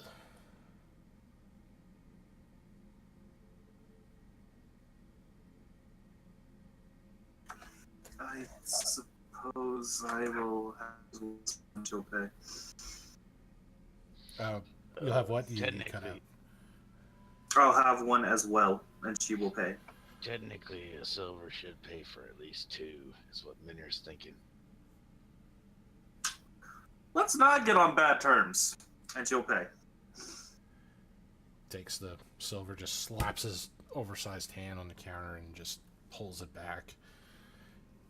Almost begrudgingly just pulls up another tankard, slams it down. Boom! Your drink just kind of wobbles in the tankard from the force of it. One-handed pours from this cask and again just slaps the end of it, slams it down, and goes back to just. He's more of idly cleaning things as he just kind of stares at each one of you, and it's really it's almost creepy because he's just watching you just drink. Is the ale Menier- worth the shit? I was about to say, Menier, you don't see Rexia drinking at all. The ale itself is pretty bad. It's not doesn't really have much flavor to it. Maybe some moisture got into it. It's kind of almost watered down. Not like intentionally watered down, but it's just the care was not here for this. So it tastes like goat piss. Good to know. More or less, yeah.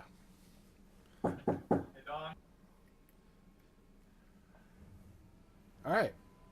Click, what are you doing? Once the other two have their ale, Click will look up at the guy and is like, "Click, want to know you serve food?"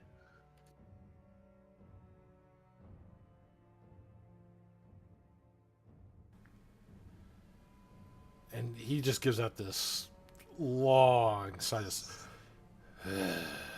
and you see him kind of crouch down underneath the counter, and you hear him shuffling through some things. One hand still on the counter, keeping his head above the counter where he can kind of keep one eye on you as you see him, his eyes dart down below.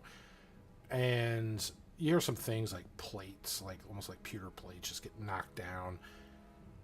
And he pulls out, like he slams like this little plate with, it looks like a little loaf of bread, and there's like a little half wheel of cheese on it, and he just slides that towards you. Click, want to know why hungry people no eat food here.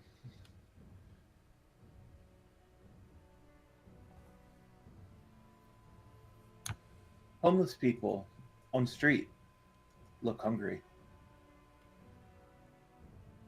Hungry people need to pay.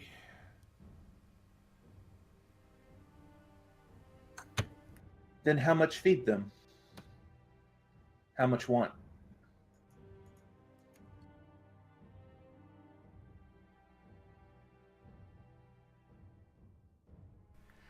How much food are you trying to procure from him?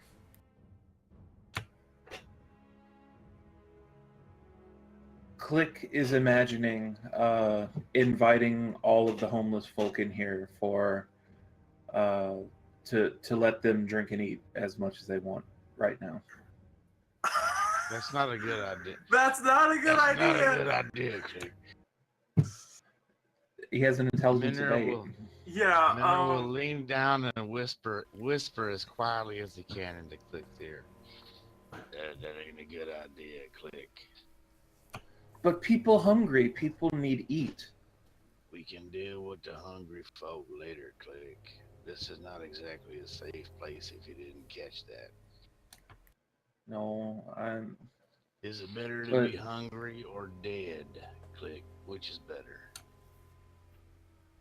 Hungry, click, guess. But click no Yeah. like.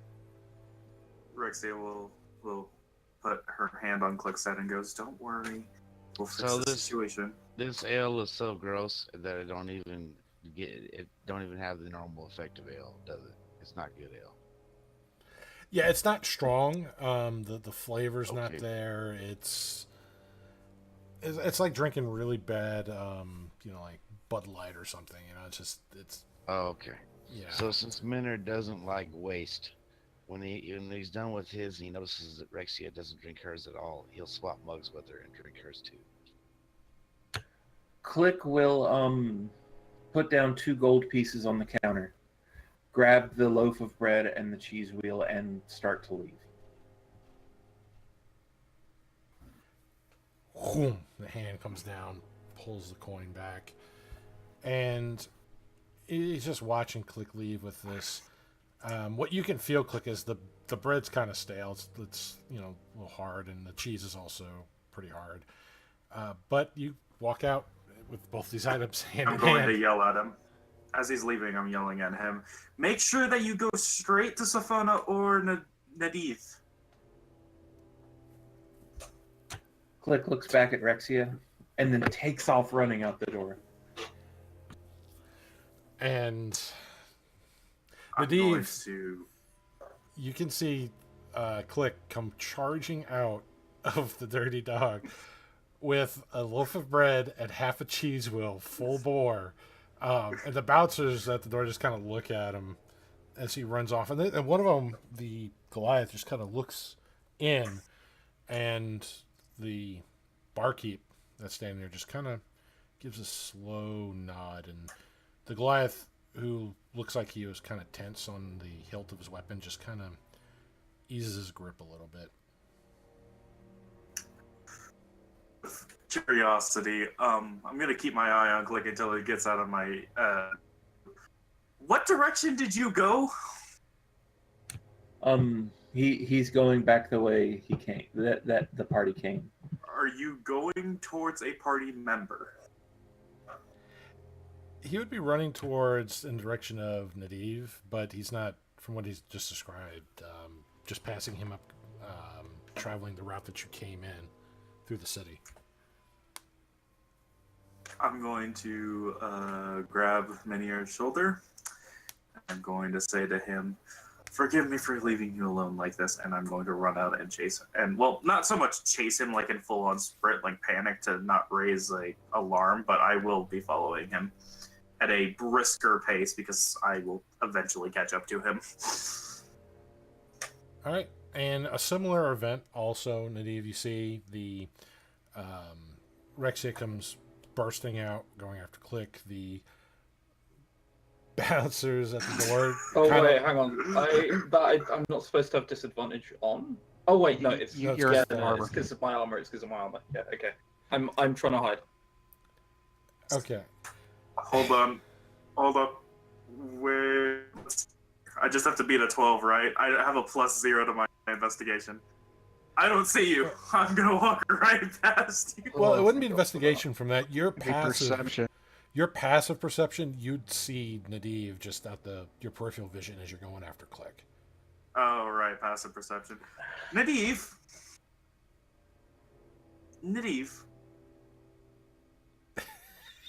Do you remember earlier when I mentioned that it was rather a foolhardy idea to use real names? Maybe, I don't know, call them out in front of a public. How far away are we from the door? You're about a good 30 feet away from it. Then they can't hear us. Then I don't care. Nadiv. Did you not think that maybe there's someone outside? Which way did he go? She's like clearly in a position of I don't care. Where is he? I have no idea. You didn't see a tiny little kobold with a piece of bread and a half a cheese wheel run past you. No, I happen to be looking at other stuff. Stuff that doesn't require looking after fairies. What the fuck? I'm going to grab the shirt under his armor. Listen here. If you say something like that about Click again, I will not hesitate you into the middle of the street. And she's going to let him go and go after where she thinks Click went. Okay. All right, so He just dusts himself off real quick and goes, "Ha, those young'uns." I also need to step away for like 10 minutes, so have fun, Manir. speaking of Mynheer, you, the gentleman behind the counter, your friends left in a hurry. Don't you think you should leave in a hurry too? He just kind of spits by the counter and just kind of, using the spit, just wipes up by the counter with a rag. Why? I still got some of this hill to go. I ain't got no reason to leave. You see a small smirk just kind of grow on his face. If you say so. He just watches you, just eyes staring right at you. What ethnicity is this individual, sir? He's got a lot of orcish features, but make a nature check. Oh, yeah, I'm the best at that. Natural 18. He does have a lot of orcish features in him, but he is definitely not an orc. In fact, he's looks like more of a half breed of an orc and an ogre. Good to know.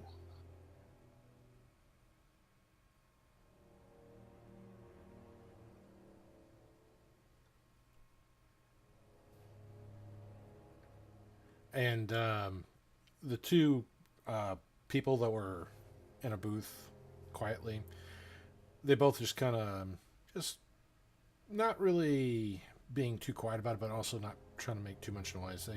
They just get up and nonchalantly just exit the dirty dog. So now it is just you and this half ogre.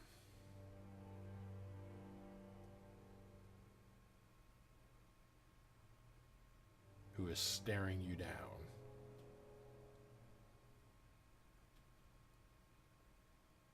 Occasional clinks of glasses and, pewter silverware as he just kind of goes through the motions of cleaning things. Like, make an investigation check. Actually, no, make an insight check. Excuse me. 4. Yeah, this creepy half ogre is just staring you down as he cleans. Is there any entertainment in the dirty dog or no? Nope. It is the only real noises that you hear is the occasional clattering that he's making when he's grabbing things, picking them up. When you lift and place your mug down, and the muffled idle chatter from the street that kind of bleeds in through the doorway that's still partially ajar. Y'all ever have any entertainment in here?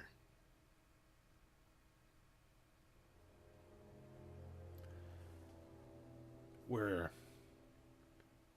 not that sort of establishment. Oh, so it's just for drinks and then you're gone, huh? You could say that. And he just spits into another tankard and just starts wiping it with the rag. The tankard's just like one that you're drinking out of. Yeah. That's normal, Dave. Old nasty mofos in back in the day didn't know what the hell cleanliness was.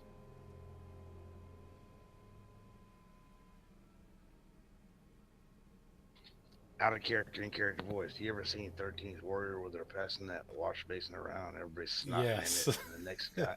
Yeah, exactly. All right. Did I miss anything important?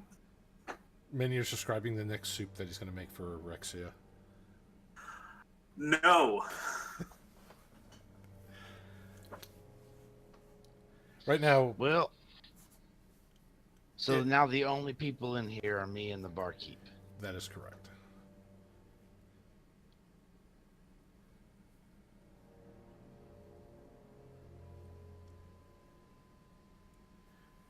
And he's just staring you down, watching you, looking you dead in the eyes. He's just cleaning things, putting them down, grabbing something else from under the bar, cleaning it. Yep. Well.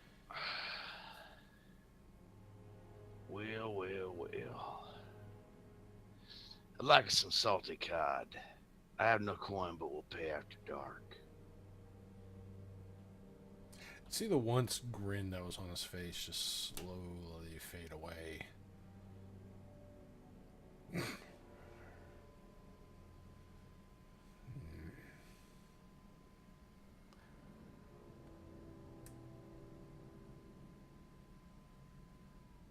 And he just kind of, you see him come up from behind the bar, stepping on the little steps that come up from that pit that he was in, and you see how large his head almost hits the ceiling as he gets up. And he goes into this little back area. It looks like a little kitchen for a moment. And as he gets up, the sounds of the boards creaking, bending from his weight, the loud, thuds of his heavy footfalls. The bouncers just kind of see him get up and go to the back. One of them just, the Goliath, just kind of keeps looking in for a moment. After about a minute or so, he comes back out. And he has a mug, and he has a little plate with, just has this piece of just almost it just looks like this seared to death cod. I mean, just burnt, blackened. You really don't want to eat it. It doesn't look edible. Yeah, even me don't want to eat that. Okay. When it starts kind of turning your stomach on that, there's an issue. But so much for eating everything in sight. But as he slaps these down in front of you, he just goes back behind the counter, and he's eyeing you now. But his look is much more serious.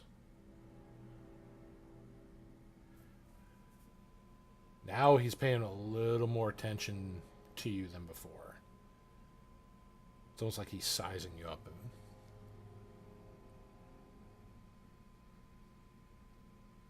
Yep. So I examined the contents before me. So the blackened fish that just looks horrible, that just is a piece of fish. Tankard, however, is empty, except for a little folded up note.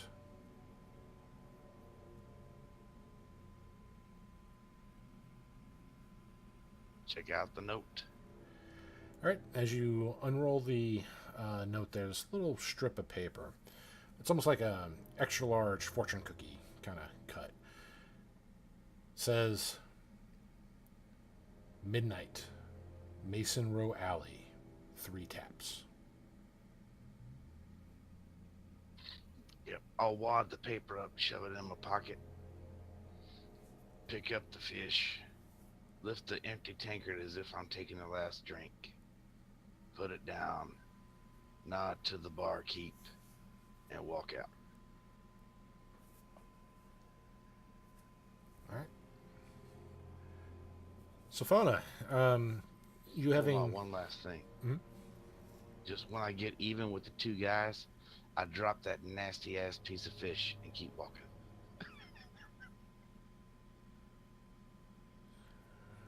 The Goliath just kind of spits his mouthful of like tobacco, just right in your direction. You come back now. You hear? Yeah. And the Noel there just starts doing this almost hyena-like laughter, like.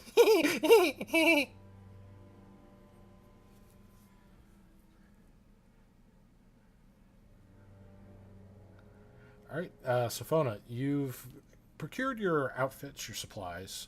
Was there anything else that you were going around town shopping for?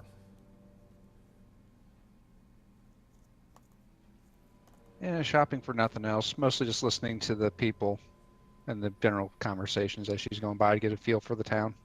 Make an investigation check.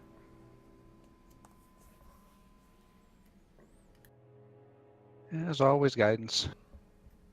Always guidance. Always. 16.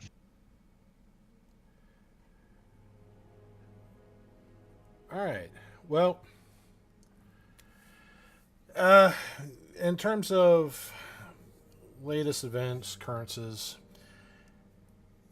there has been, another body apparently found. This one was strung up upside down, nailed in the back alley, missing its arms and its head.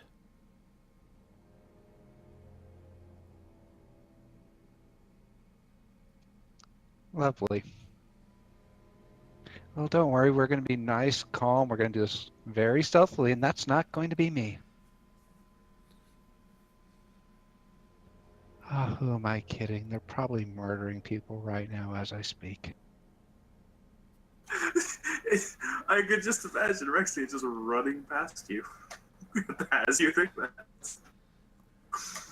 Yeah, and as you kind of sigh and think that, you see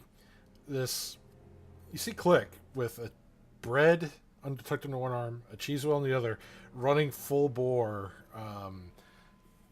going to. I'm assuming, Click, are you going to the various homeless trying to feed them? I'm going to pick one and stop and talk with them. Okay, so you're running to one that looked like the hungriest to you, and Yeah.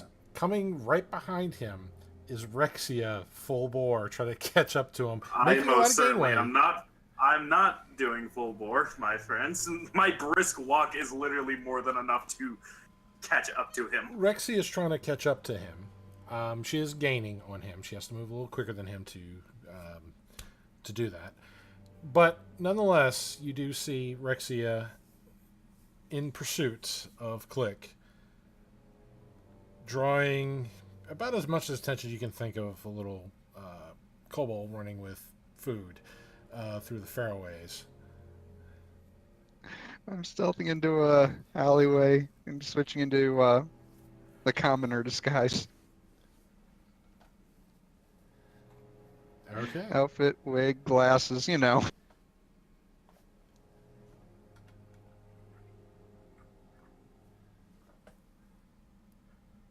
Alrighty.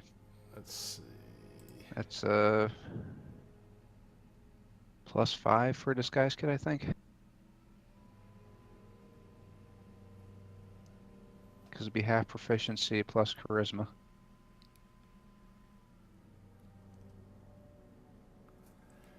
Yes. And with your passive perception, you can tell there's nobody really eyeing you as you dart into this alleyway here, trying to quickly change.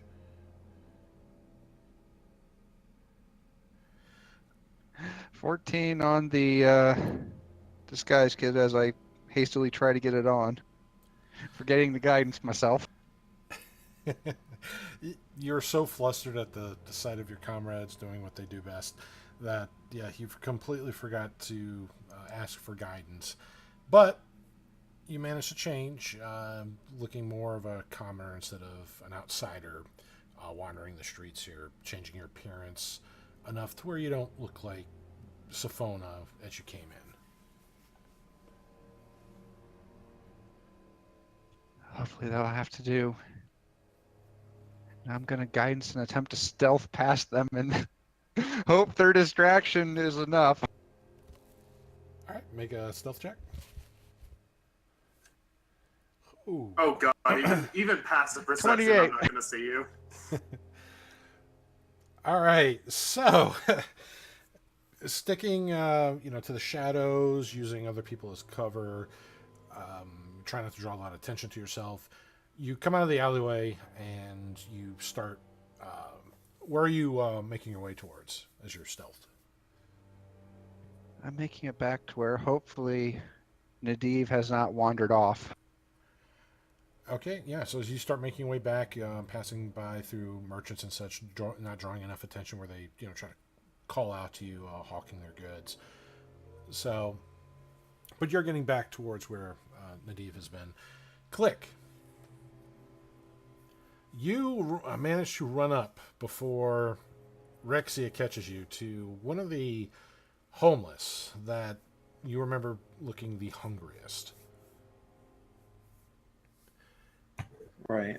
Now, this person, it looks like almost like a teenager, a little girl. She seems to be a half-elf, and she's very, very skinny. Her hair is just kind of matted, long brown hair, all just kind of kept loose, going past her shoulders, and her clothes are, pretty worn down at the top. No shoes. She's just kind of staring, just almost blankly staring at another alley wall. She just kind of sits.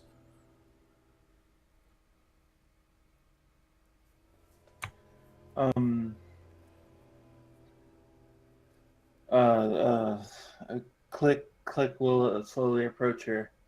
Hello. Okay. As you approach her, she kind of snaps out of whatever daze she was in, and she sees you, this kobold, just standing there, and she quickly just, her eyes go wide. She backs up about 5 feet, just kind of skittering through the dirty alley floor. She just looks terrified. Click see you hungry. Click bring food. Just want talk. He offers, he holds out the bread, the cheese and the bread towards her. You don't want to, you're not going to hurt me, are you? Click no hurt. Click healer. Click make people good. Feel good.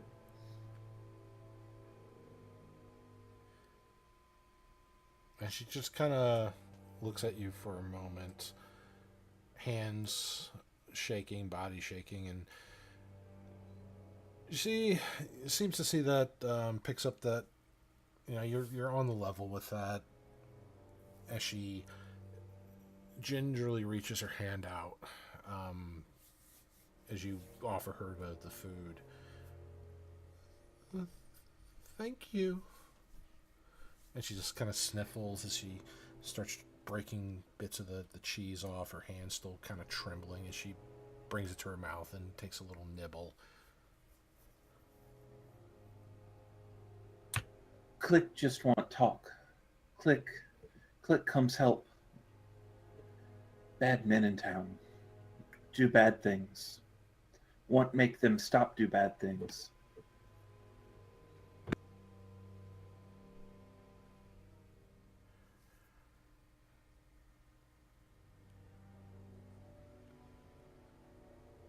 No one can fight the bad men. Click is strong. Click have power of platinum dragon. Am I close enough to hear this now? Oh yeah, you're kind of standing there. You caught up to him as he's was handing her the food, and she's kind of trembling and taking. She hasn't really noticed you there, Rex, because you're still kind of corner of the building, still kind of blocking you, and she's looking more down toward his feet, just thinking about the bad people. I'm not gonna like be hidden, but I will sit off to the side and like pull out my notebook just in case she has anything worthwhile to note down.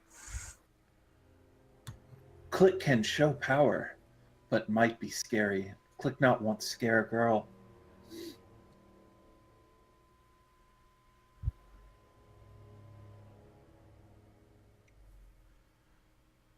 The bad people mostly come at night. Mostly. God damn it, Dave.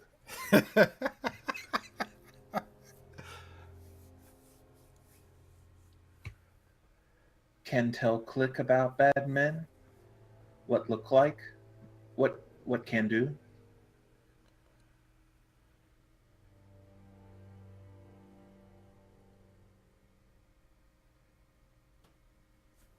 And make a persuasion check with advantage, since you gave her food.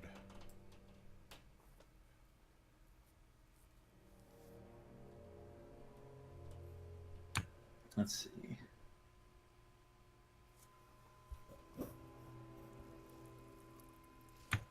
Ten, not great.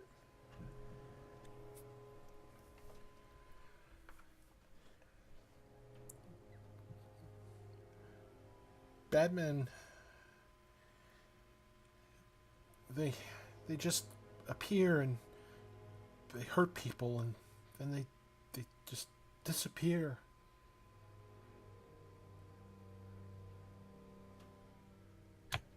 Nowhere disappear to? Nowhere come from? She just shakes her head. No. Just disappear.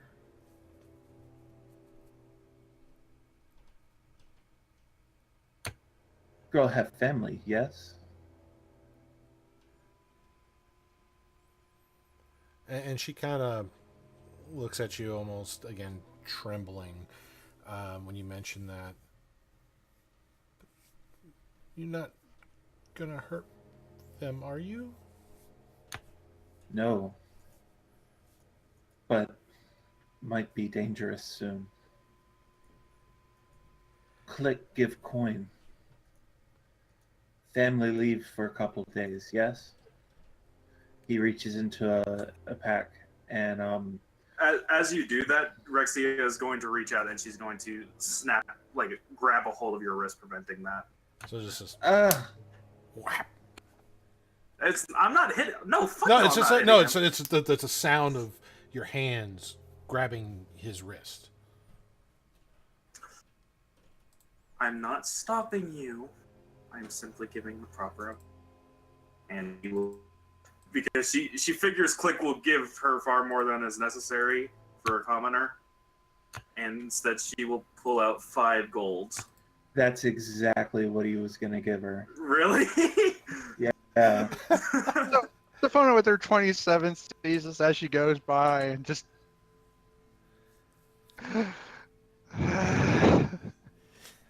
I was expecting Click to be like 10 gold. Well, this is what Rexy is expecting, so she'll either way she's going to use her own money and not his money because she knows he needs it. Okay. So, Click, as you give her that, the gold, she kind of scuttles back a little bit further into the alley where there's some rubbish, a little bit of like half broken wooden crates, and she kind of nudges something in one of the crates, and you see this smaller child come out, probably like this, like 8 or 9-year-old boy, and she starts giving him more of the food that was given to her. She just took like a little tiny bit, but she gives him some of the food and kind of very cautiously palms like the coin, like, and just kind of whispers to the kid as he eats. And she just looks back toward your direction.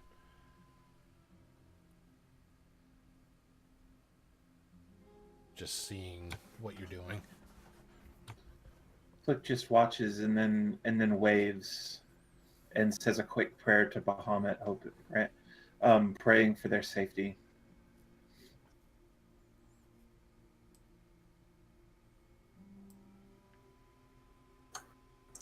by the gods, Click, you are more of a handful than you have any right to be. Click frowned and says, people need help. Click help people. I didn't say what you were doing was bad. I just said you were a handful. And, reluctantly, she knows that she should also help, so she will set down 2 of her rations and not kick them at them, but just far enough to where no one from the street can see them and take them up. Gotcha. And the boy isn't as skin and bones as she is, so it looks like she's probably whatever food she can scavenge, she's probably been giving it to the young lad. I figured as much. With that, she will crouch down so Click can get back on her back. Click will climb back up on her shoulders. Click will free town with party. Click will bring wrath upon those that do bad things. There will be the death knell tonight. This is not exactly like if anyone else from the party was here, they would probably be a little freaked out from him saying that because of how sweet and innocent has been so far. But for Rexia, that's normal. 27 perception. I'm gonna note that one down in my journal. Kobold is planning massive bloodletting ceremony, I think. So, with that, I will at least do the common courtesy of asking for the names of both of them. All right. So she tells you that just soft voice. My name is Shira, and this is Folan. She just kind of hugs the little boy. You see that they have similar facial traits, so it's probably a younger brother who's also a half elf as she is.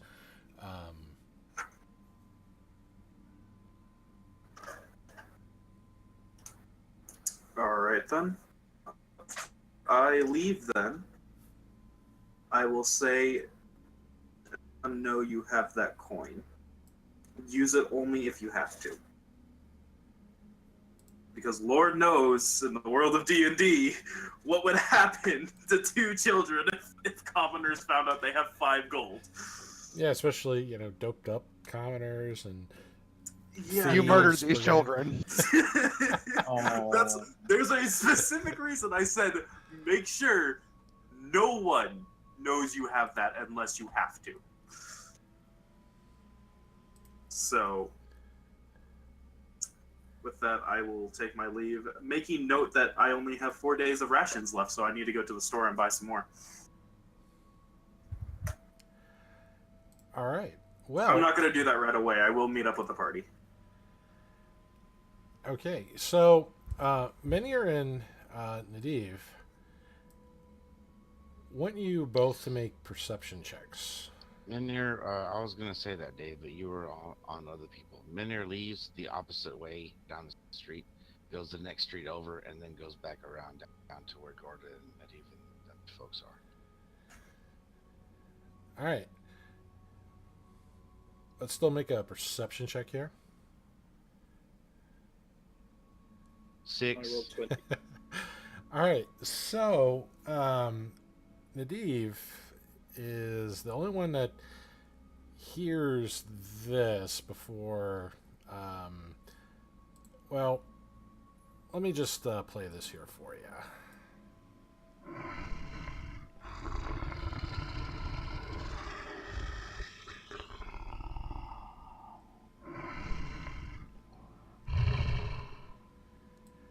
And there is a scream as a body is thrown from an alley into the street. And charging out from that alley, Nadiv, in your general direction, is this large, hairy creature, similar to the one that you fought back in Greenflower in the tavern that Rin turned into.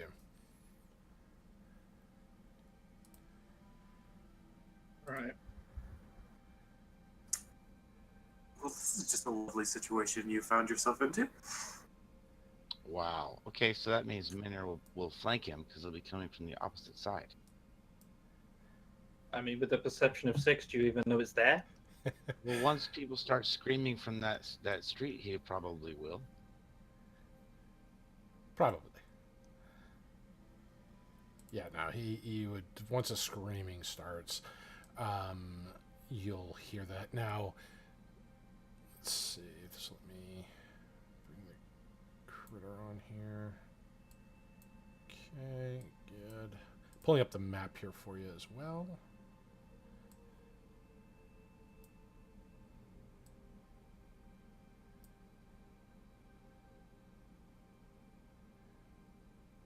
I don't even know you're there, do I? He ran off, but that's about all that you know. Who ran off? Well, you, because you went off in the other direction, circling about. Yeah, I forward. just went down the other way for like a block or two and then cut back the Yeah. other direction on the next street over. So, just putting your tokens on the map here. And making sure this map is shared with everybody.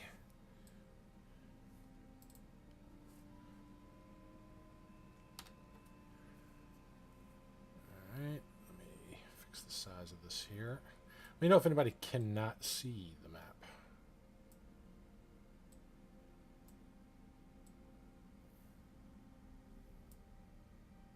Nope, I got it. Okay. Eddie versus werewolf. It's Now- just loading for me at the moment. Now, I am going to put the other people's tokens on here, but again, this is, you're not here yet. This is just so you can see where your tokens are would be at. So on my D side is where the main street is, and on the right side is the other thing I was coming through. Correct. Let's see, who am I missing? Rexia. Alright, I believe that's everybody's tokens there. I mean, with a 45 speed, Dave, I'm gonna get there pretty fucking quick, even with Click on my shoulders. But you're not quite there yet. You're still... Not there yet, but I'm gonna get there. I'm gonna get there. Eventually you'll get there, yes. So, with that, I would like everyone to roll initiative. That is a 23. That's the 4th natural 20 we've had this session. 22, right behind you. 18 plus 1, 19. 10 for me. All right.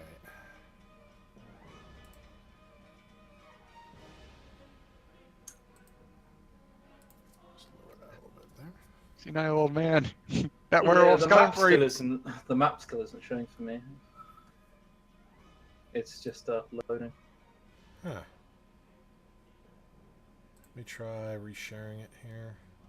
Sync client view, see if that'll help.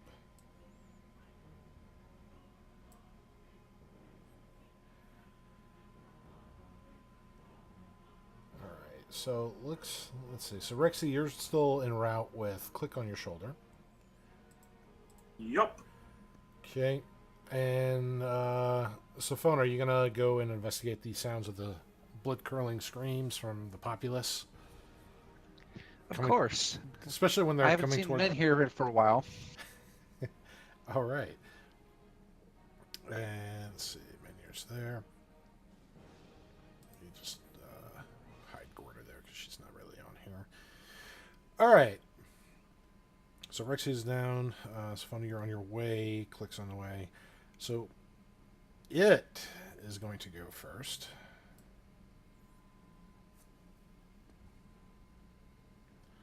All right. It's looking around as it just snarls, just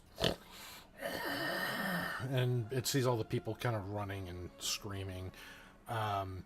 It will leap out and as it sees all the people kind of running for cover, Nadiv, you kind of stick out towards it, and you see it just kind of smell, and it starts just as it's running towards you. It is leaping on the sides of some of the building structure, just digging its claws, hands, and feet. So it's actually four-legged, running along the side of the wall. Kind of lovely. Okay, and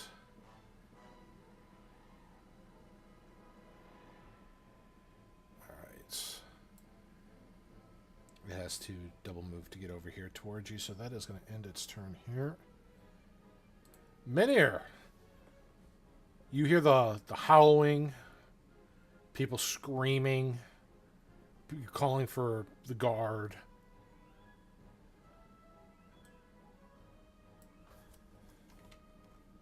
Yep, that's all I can do. All right. Yep. So you go charging Just in over double here. move. Yep. Nadiv. That looked like the closest way to get there. That building's blocking the. Well, yeah. Up or down, it doesn't matter because you still have to go around the building to get over there.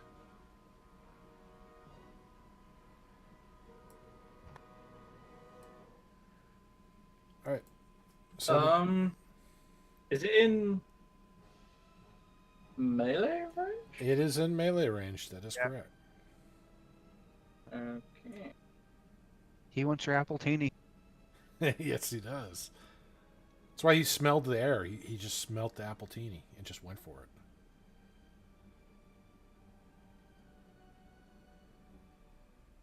So.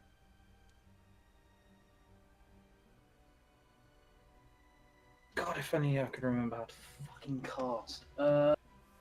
The magnifying glass or rope or whatever you want to call it. If you click That's on the it, one. Magnifying glass. Awesome. Up. Okay, Cool. good. Yeah, that one. And skadoosh. Ooh, Oh, extra man. Shank.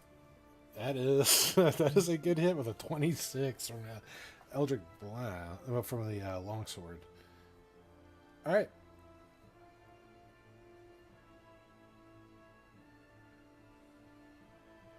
Okay. Oh, partially resisted. I love those sort of creatures. And then again. Still a hit, a 9, which is a 17. Don't forget you had to recast.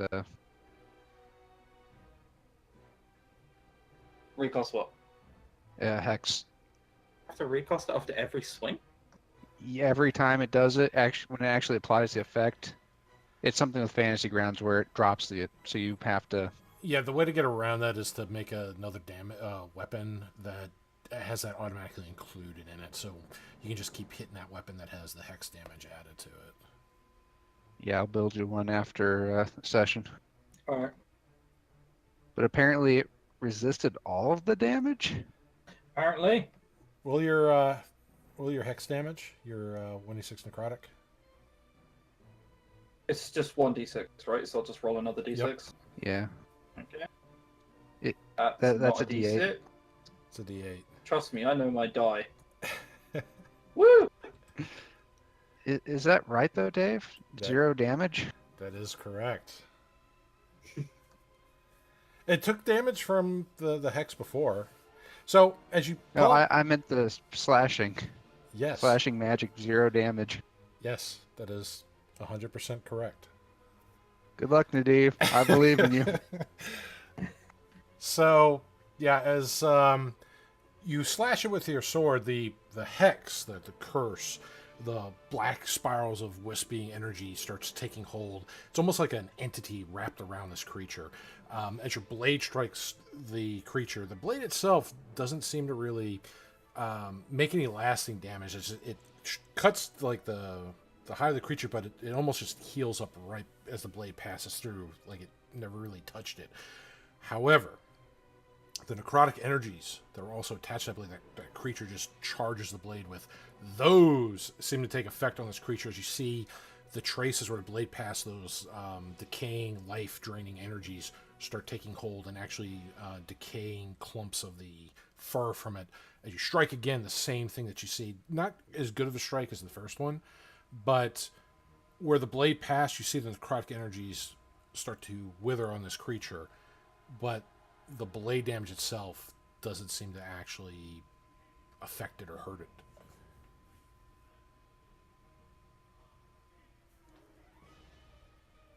Oh, goody.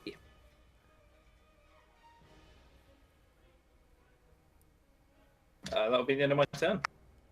Okay, I didn't know if you wanted to move or not. All right, so with that, we're going. So Rexia, Sort of has me cornered. I can't really move anywhere.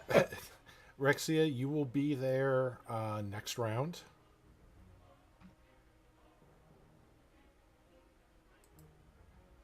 It's funny, you are still trying to catch up here. You'll be 2 rounds before you arrive. Click same round as Rexia. All right.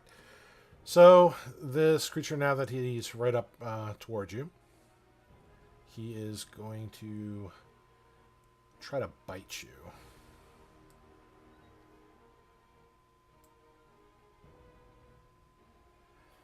And he will miss as he see his claws come out and his jaws, you see, just start to elongate unnaturally. The saliva just starts dripping, making these little, just dripping, almost web-like strands. The jaw snaps, some of the saliva just pops out. You almost have to pull your head away, keep it from hitting you in the eyes. But you manage to, with the blade, kind of pushing it back, keeping it from actually chomping into your shoulder and arm. And that's all it's going to do. If that's to mess with that. All right, men here. Move to there. That's all I can do. Okay.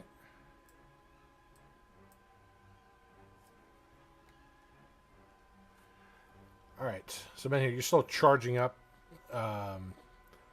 Mullenhan just running through the streets, pushing past all these people that are running away in terror. You see the body that's been mauled, almost torn in half. Just part of the spine is what keeps it together here. Blood is just covering the little bits of stone on the road here. And you hear the sounds of some wild beast, enormous beast just to the left of you. Gory. I like it. Medivh, you're still trying to keep this thing from biting you. What are you doing?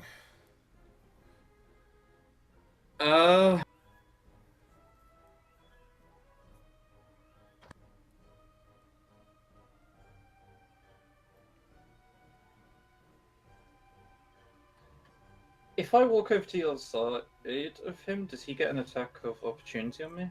As long as you're within 5 feet of him, no. If you go like 10 feet or more past him, yes. So as long as you're touching his base, you're fine. Yeah, so you're fine there. I can like move around the outside, and that's fine. Yes, that's fine because you're still, fighting him. You're still paying attention. But when you leave that's when you're paying less attention to him, and they get the free attack on you, unless you have certain feats. For those watching or listening. I know this. If I cast Eldritch Blast now, it's disadvantage, right? That is correct. Yeah, I'm still going to do it anyway. My sword doesn't do anything to it. I sort of really left with no choice. Screw it. Do it anyway.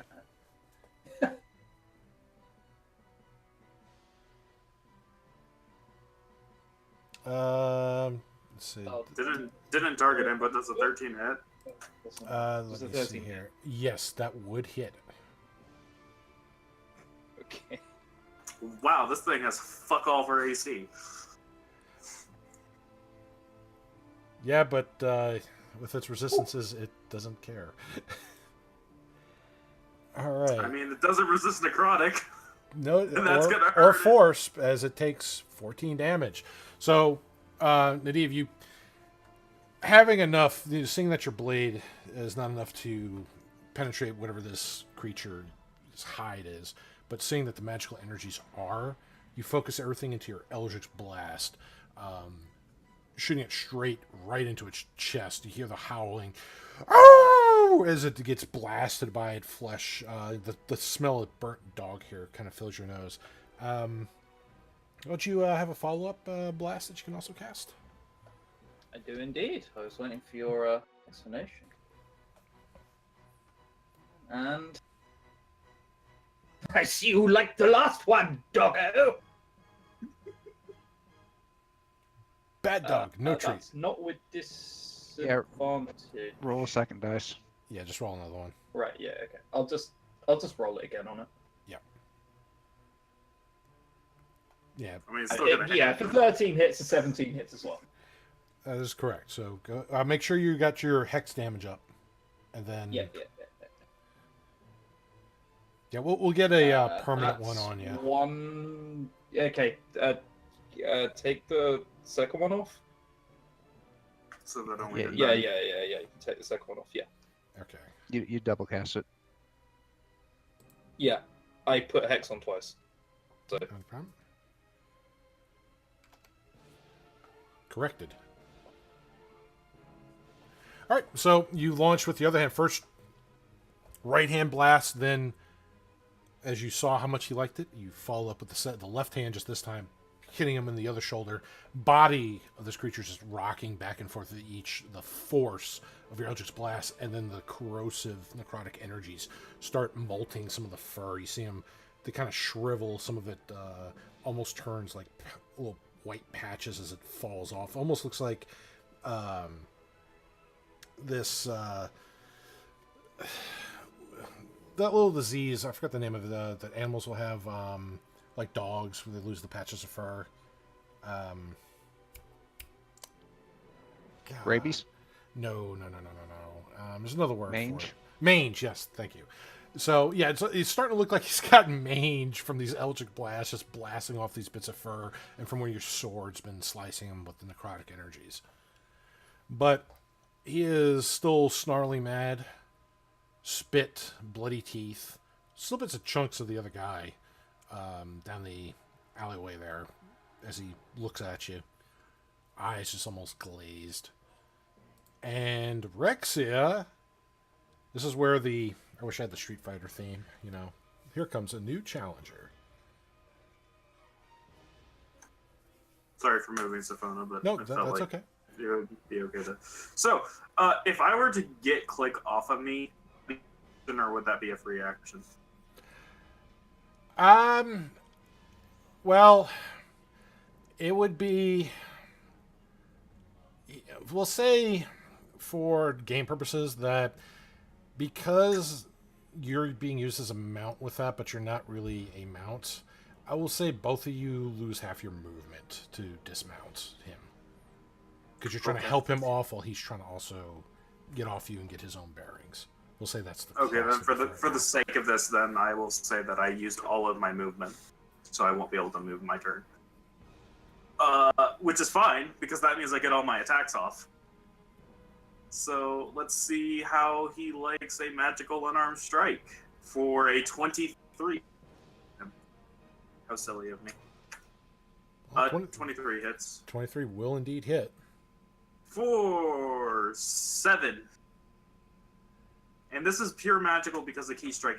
Is he resistant to just magical damage at all? It seems like your unarmed strike there did manage to actually hurt it. You hear the thing kind of howl a bit as the impact hits it. Its body rocks and it whips its head around, stung at you. But then it also whips back, looking at Nadiv, just kind of like, which one first? The saga of the Wolf Puncher continues. Whee! You've upgraded Extra to much attack larger for wolves. 23. Yes, another 23 to hit from extra attack. That is for 9 magical damage and then flurry of blows. So key point, mark that. That's gonna hit. And this is going to be to knock him prone, which means he needs to make, I think it is a strength save. Let me double check that just to make sure.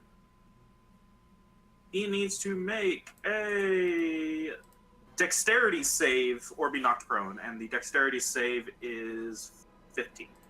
Well, rolling it here, and that is not going to happen with a natural No, 1. he's and I get advantage on this flurry of blow. Whee!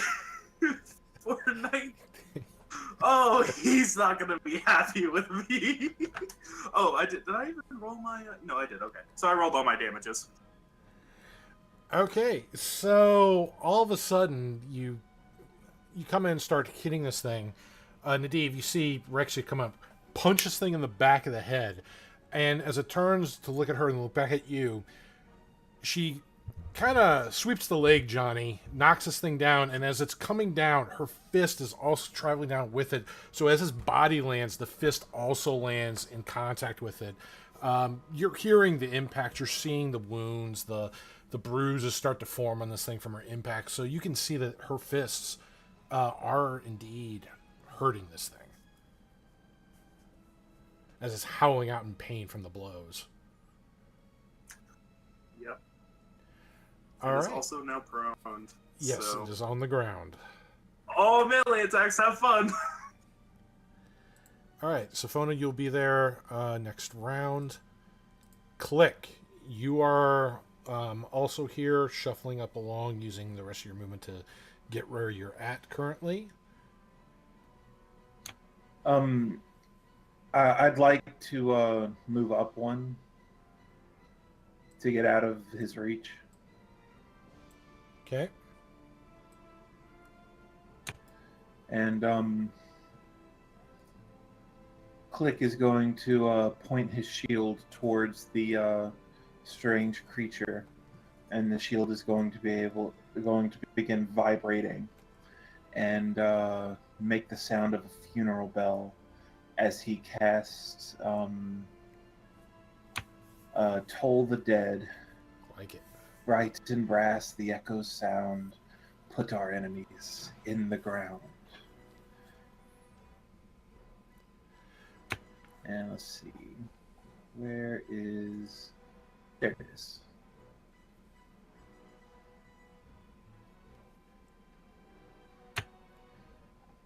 It saves, so it doesn't take any damage. All right, well, the rest of you hear Click say those words of power as he hits his shield, and the sounds from it just start resonating, echoing, getting louder and louder. The creature starts to kind of thrash on the ground a little bit, but then shakes its head in just quick succession, almost just shaking off the sounds that it's hearing. All right, is that in your turn? That does indeed end my turn. All right, it will stand up. And I'm sure he's not happy with me. This is true, as he is going to start clawing at Nadiv first.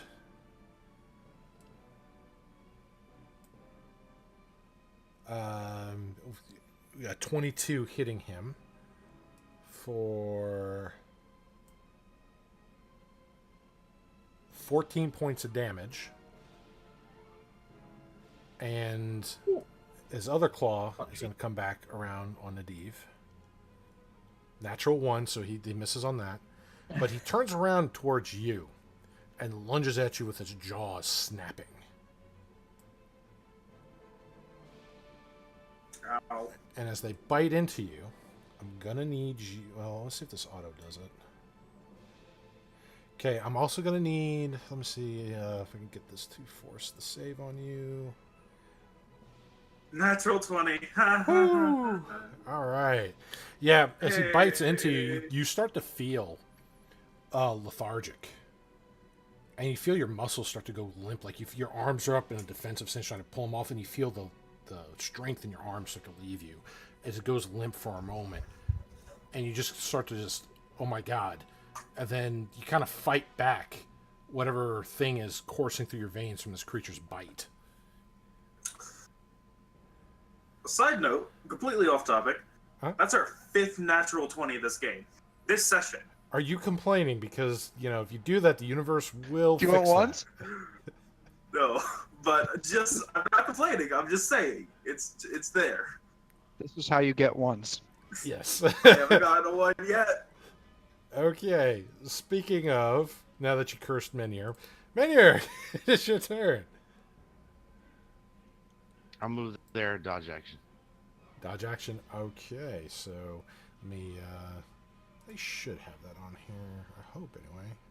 This will paralyze, but restrained, stunned, unconscious turn. No, they actually don't have that under the built-in conditions. Huh. I'll have to make custom ones later. All right, so you're taking the dodge action. You're seeing this thing clawing. You see the claw marks on Nadiv's body as this thing's hands are just dripping with blood. You see Rexia's got a chunk taken out of her left shoulder. Parts of her cloth still hanging from this thing's teeth. And her hands are kind of bloody from where she punched this thing. You see the burn marks, the mange from where it was blasted off from Nadiv's Eldritch blasts. So this thing has been taking some damage. Yeah, I just didn't have enough movement to get in and attack. It's all right. You know why? Because it is Big Daddy Nadiv's turn. Oh boy.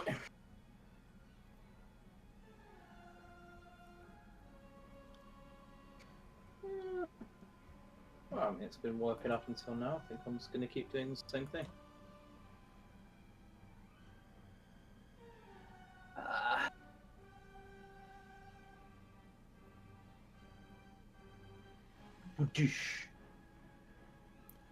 All right, 14 is going to hit for 12 damage on the creature here. So another blast of Eldritch Energy rocks this creature. So it howls. Go ahead and roll your second Eldritch Blast. 13 is also going to hit. Oh, did I redo Hex? I didn't. You need one more on yourself. Yeah, you need to put on a Hex for you roll the Yeah. damage. There you go. So for 13 damage, both force and necrotic. All right. More bits of this creature start flying off. Rexy, you see the arcs of necrotic energy just rack this creature. It screams out in pain with each blast from Nadiv, as his hand just almost like Palpatine, just launching this energy, just dark energies into this creature. Stormtrooper. Stormtrooper. That's such a good Robot Chicken episode. All right. Is that in your turn, Nadiv? It does indeed. All right. Rexia, the Wolf Puncher. Rodriguez. Go ahead. I get like this I crazed look in my eye because Rexia loves fighting. Uh-oh, she got And rabies. She has this crazed look in her eye like, oh, you should have done that. Gonna have to put her down. Let's see here. Natural 20! Natural 20 on a hit. For 10 damage, plus a key point is to make a strength saving throw, otherwise it is stunned until my... Strength save, or what happens to it? You cut out. It is stunned. Stunned. The Okay. DC, yeah. The DC Alright. should be the same as before, so 14. Alright. Let's see if he'll give me his saves here. It is stunned until my next turn. Alright. I don't even know if this thing is going to get a next turn because I'm about to wail on him. Okay, let me let's see if I can get this thing. Wow, even the 12 hits. That's surprising. I'll look at your stuff. Yeah, let me so I can auto calculate here. Stunned.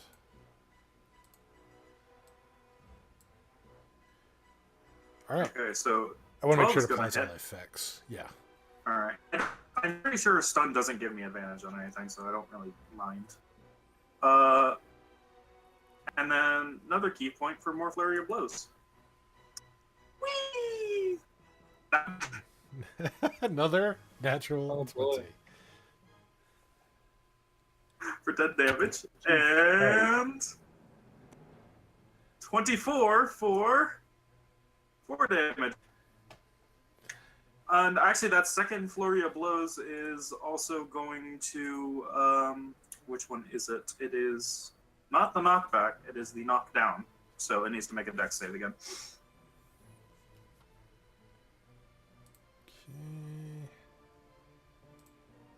Not that it matters. Okay. Natural 1. No, it's down. It's down and it's stunned. It's not. It's dead. All right. Is that end your turn? That is there? my turn. All right, so Nadiv, Menhir, you see Rexia just start going full on Bruce Lee mode as she starts just whack. She hits it right like in the back of the neck where the neck meets the head, and you hear the crack of it. The creature just kind of reels as it's stunned, and as it's stunned, you just see her just unleash this flurry of blows, hitting it in the spine, the back. As she does so, one of the blows to the back, you see this thing just kind of cripple over, falling down, still just not moving, as she's just fist after fist hitting this thing. Awesome. Get it. All right, Safana, you are up. You're up and you get to see me just me and Nadim just beating the living tar out of this thing. I knew it. I It's leave like- them alone for 5 minutes, and Yeah, they're so- already brutally murdering stuff in the streets. It's more like the scene out of American History X, you know, so that curb stomp scene. That's essentially what they're doing now on the wall, where the wolf there. Part of me says, hey, I could steal this kill really easy. The other part of me goes, we are making a huge scene. I'm going invisible.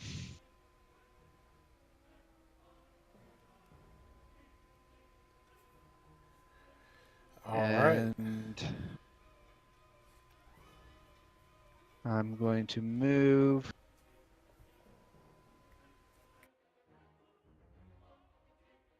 What would I be on this coming in on the street or in that bush? You could be either or. Okay.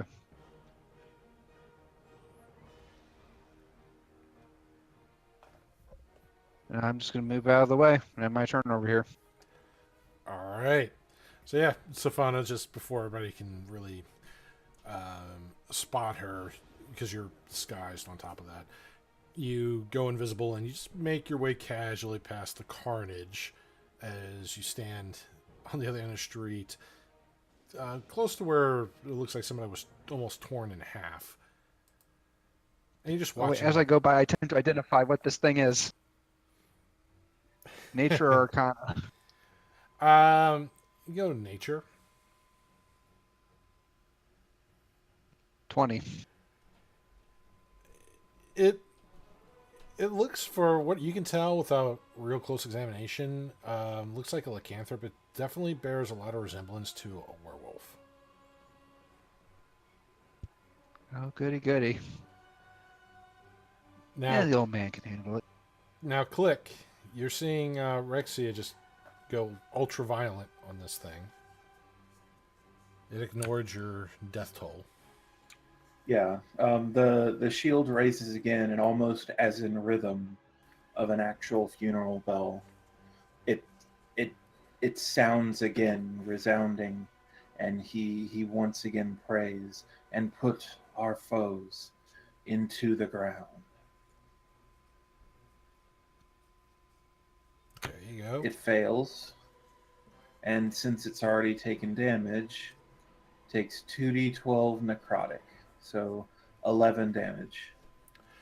Okay, well, it can't really move, but you see the blood kind of pooling from the ears, from the snout.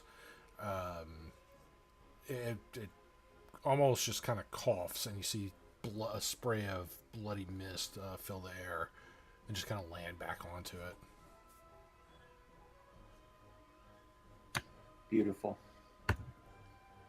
That will be it. All right, so it is still stunned. Stunned and prone. Right. So it can't really take any actions here, so it will go to Menhir. Kill it, Menhir. Yep, I'm gonna smash it with the. It's stunned and prone, correct? Yep. There So will I be get advantage. advantage on my attacks. Yeah.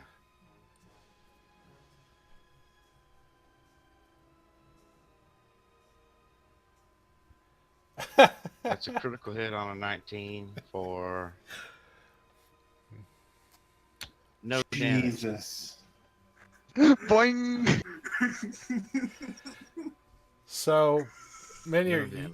you come down and you hit the mallet. The maul hits this thing, and what you've seen first-handed, explode a man's head. This thing's skeletal structure is more resilient than that. Awesome. I drop my maul and I use advantage and I put it in a full Nelson and restrain it for my friends. Okay, so you're on the ground now with this thing. Yeah, I'll lay on the ground. It'll be on top of me, facing toward them, and I'll put it in a full Nelson and just hold it there. Okay.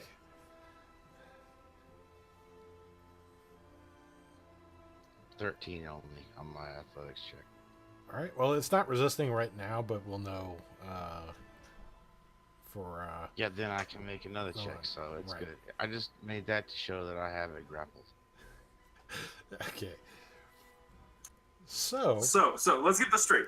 It's stunned, it's prone, and now it's grappled. correct. This guy is not having a good day. Yeah, definitely a bad day. See if they have. Maybe I should heal the werewolf to make it more even. Make it a better fight. Hey, I'm more being nice and just sitting it out. So, Nadiv, it is your turn. Menhir's giving it, in a full Nelson. Rexia's kicking and punching the crap out of it. It's not moving. It's still breathing. It still doesn't look very happy. And it's prone. If it's in front of me but prone, do I still have disadvantage on Eldritch Blast? It cancels itself out. Yeah, so let's see, I believe that's also another condition that can be. Yep. Alright. Okay, so I don't roll this with disadvantage. Correct. Well, it should automatically toggle that because it's seeing that it's the condition that it has and it's got the prone on it. And when you use a range attack on it, it should auto detect that. Yes. Okay. All right, so with a 19, you hit it with the first Eldritch Blast.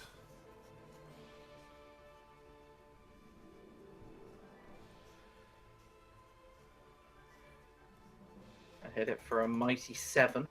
Okay.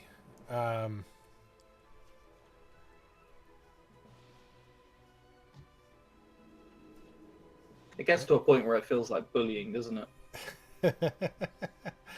So, do you want to...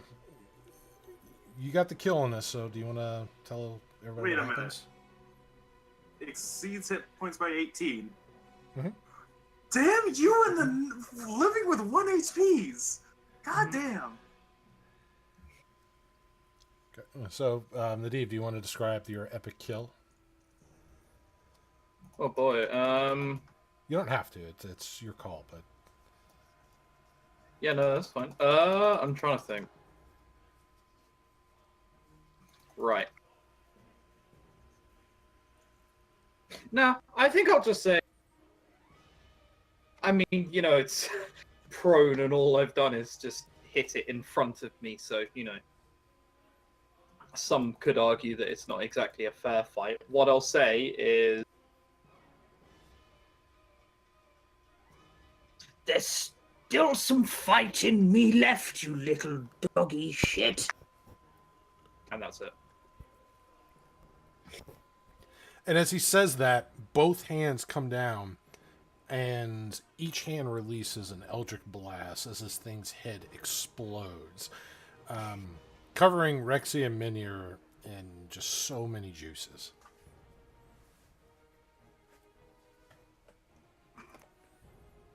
Nadif just steps away quickly.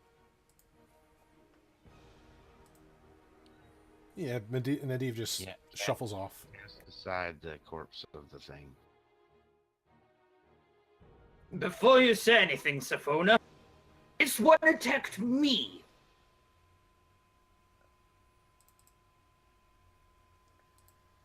There's just silence. Where is the person that was thrown out of the building? The body that is, it was thrown out of alley, and that is behind Safona about 15 feet. So if we can get to Click it. is gonna rush to the body and examine it.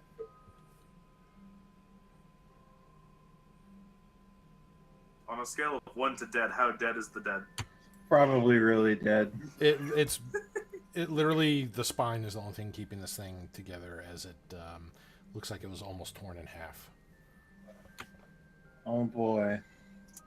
Out of curiosity, hey Dave. Mhm. What color is the blood of this werewolf? This one, it's crimson, what you'd expect to normally see. Unlike the other one at the other tavern, it does not have some of the greenish bits. That's what I was looking for. Good to know. So this one also was a little tougher than the one in the bar as well. I don't know. I bet. I think me and Nadeem both beg to differ on that one. Well, you've seen things literally cripple under the might of Minier's hammer, and this thing just shrugged it off like it was nothing. You're not wrong. Oh, Anthony brought up something, is that my attacks are still bludgeoning. Mhm. Would that have affected anything as magical bludgeoning damage? You're not sure. As far as you know, your No, strike. out of character. As out of character, since Menier's attack didn't work and neither did Nadiv's, would that have changed the outcome of the fight? If your attacks were not magical, No, if they're magical bludgeoning. if their weapons were different, yes. That their weapons are magical. Their weapons. If their weapons were different, yes. Oh. Curse you, natural weapons! I just wanted to make sure about that because if that was something I was getting wrong and it fucked over the fight, then No. that was my fault. Nope. I was watching how Fancy Rounds was looking at that. I was like, okay, good. It's registering as it's supposed to be. Okay. Getting NPCs to work right can be interesting, especially to auto-populate them in the combat tracker with the right effects is interesting. You can always manually add them after the fact, but that's a pain in the ass. Okay. As long as it's make that fight much easier than it needed to be, then yes. Okay. Yeah, that helped a bit, but also the fact that Nadiv could switch out his types so much, he was just consistent. Yeah. Is friends are hurt? Nothing we can't shrug off. As I look at the fucking chunk of flesh that's ripped out of my shoulder. Old man, stay quiet. Move to the side so I can investigate. Is need healing? I would like for you to check and see if I'm infected with anything, because I was bit. Click will approach Rexia and perform a medical examination. Yeah, it's medicine, so I will give him advantage. Or proficiency in medicine. Click will also cast guidance. Question is Click an actual good doctor, or is he more like Dr. Zoidberg? Hi, everybody. No, he said Dr. Zoidberg, not Dr. Nick. Sorry. Getting in Well, my I shows have- mixed up. I have advantage and a D4, so All right. let's see how bad this is. Natural 20. Natural 20. Number 6. 28 on my medicine check on Rexia. She's. I mean, the wound that she has doesn't appear to be festering or, poison. Really, there seems to be some traces of a natural venom from this thing. Something that you've seen, not really in wolves, but more of in like snakes. But it doesn't look like enough of it was injected into her to actually affect her. But just from going through your medical supplies, and you can kind of tell it's really weird. Click. Well, we'll just basically clean the wound. Not a use of a healer's kit, but just basic first aid. And then say Rexia okay, Rexia good, Rexia not infected, not enough venom. Nadiv, good old man, great man, can see if hurt. I would very much appreciate that. Yeah, he's got a couple claw marks on him. Once again, guidance.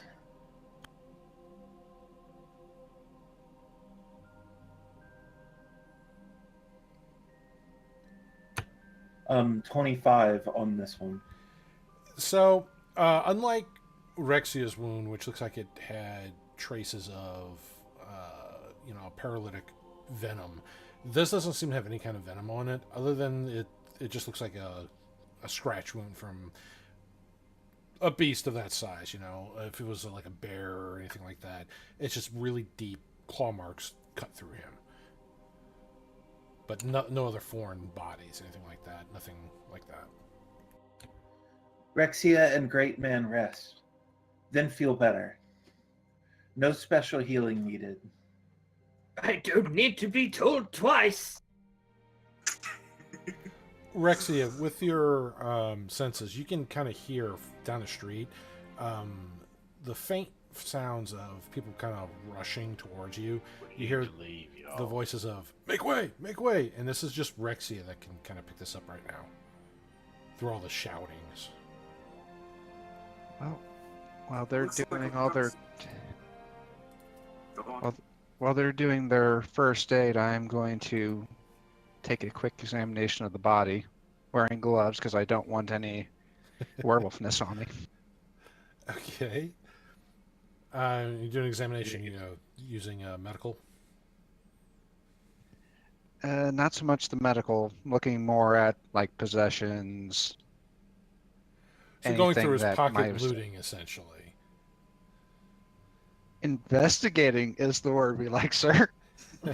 Looting just sounds bad. Well, this thing really doesn't have any pockets on him. There's no clothing on this creature. Oh. I guess we were doing a medical check then. And you're invisible, and I don't know you're there, so have fun not having advantage.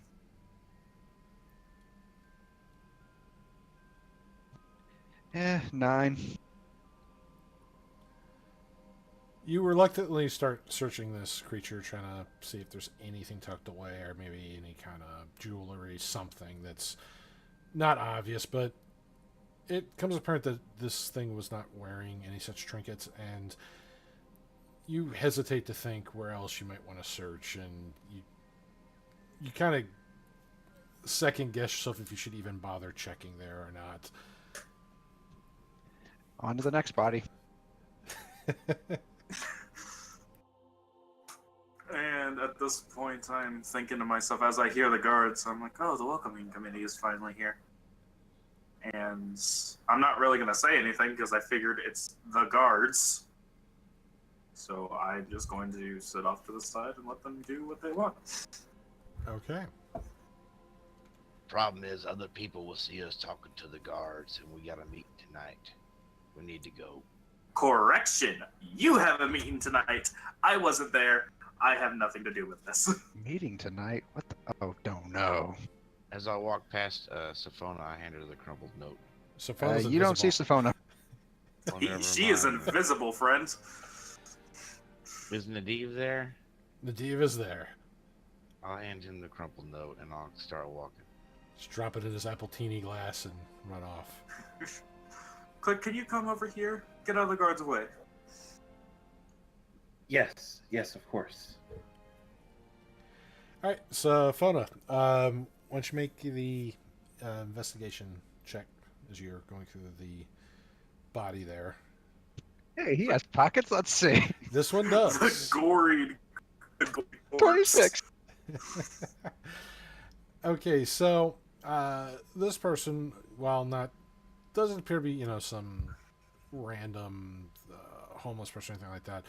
This one had a couple coins on him. Going roughing through the pockets. He's got a couple bits of plain jewelry on him. Nothing too flashy. Nothing that's not like a wedding. It's just little silver ring kind of thing. But you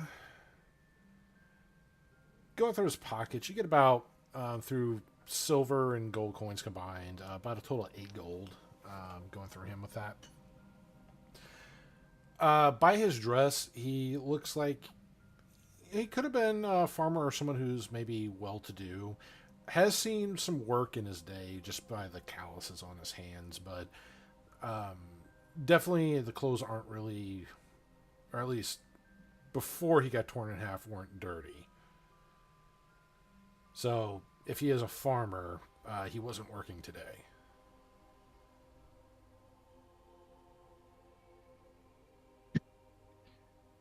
But nothing that would indicate why he was rudely maimed other than bad luck. Yeah, that's as far as you can tell here. Just somebody that was in the wrong place, wrong time. Well, she will take half of his gold because it looks suspicious if, he's missing all of it.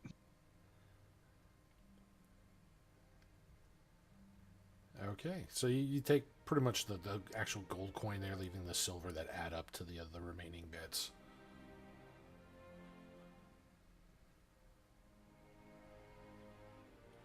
And It should take half gold, half silver. okay. So the guards start kind of pushing people out the way, and there's about 3 guards that start running through here, and they see the torn body that's by the invisible Sophona, and the still intact but badly beaten wolf creature body that's by Naveed. And they're kind of like, Oh, I'm still on the road. There we go. and they're still like, what's going on? Oh my God! He starts telling the barking orders to the guard. Go check that one over there. Go tell the watch. We're gonna need some more people here. Green, like wild, crazed look. He gives the guard a wave as a very casual. Yeah, he's right here. He sees you with your torn shoulder, Nadiv with his scratches and all that. You too. What happened here? Are you all right? I feel better than ever. Bye, Sophona. Pew! Click peers from around the corner and looks at the guard.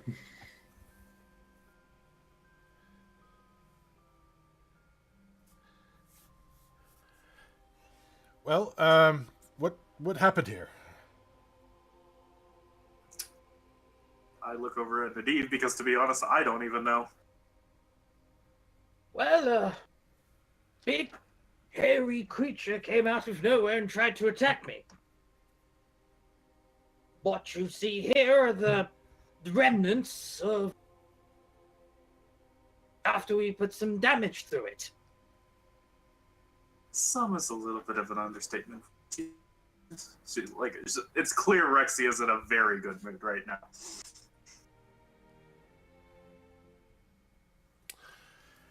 Let's see.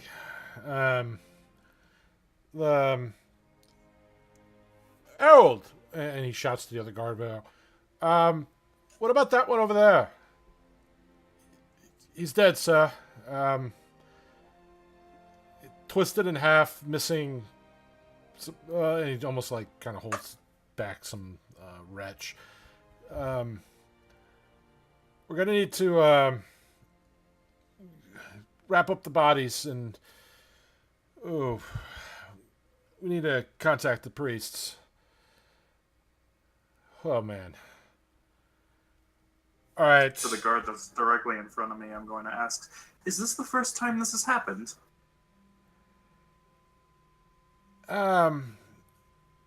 Well, there were animal attacks that were reported, but this is something completely different. Really? You have had animal attacks? Yeah, I was about to say inside that. You've had animal attacks. Here we have what I a werewolf, and you're saying that it's completely unrelated with my 10 to insight. So, with Nadiv and Click having 18s on their insight, he seems to be telling you the truth. At least, that's what he's, was told to believe. We found bodies of people that were chewed on. We thought, some wild dogs or something may have gotten to some of these poor people. But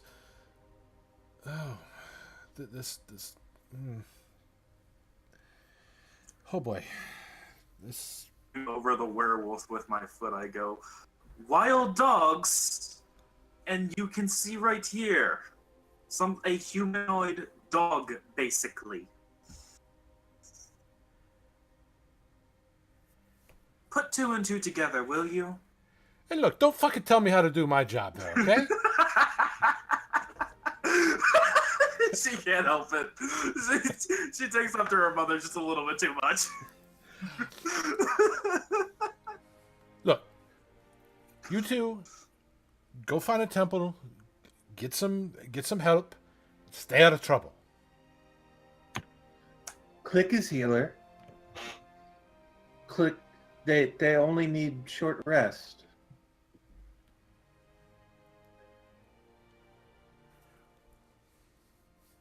And they're kind of, making a little crime scene here, just keeping people away while they're waiting for other guard to get there, and some of the priests that they sent for. So they're kind of conducting their own investigation here, but they're waiting for other people with greater knowledge than they to assist with this. So, but they're keeping everybody else away from the bodies right now. The guard kind of takes this little bit of a cloak that he has and puts it over the body that was kind of torn and twisted in half. Just kind of keep it from, everybody seeing that. So this is kind of a grisly sight. You say there is temple. Where is temple? And to whom?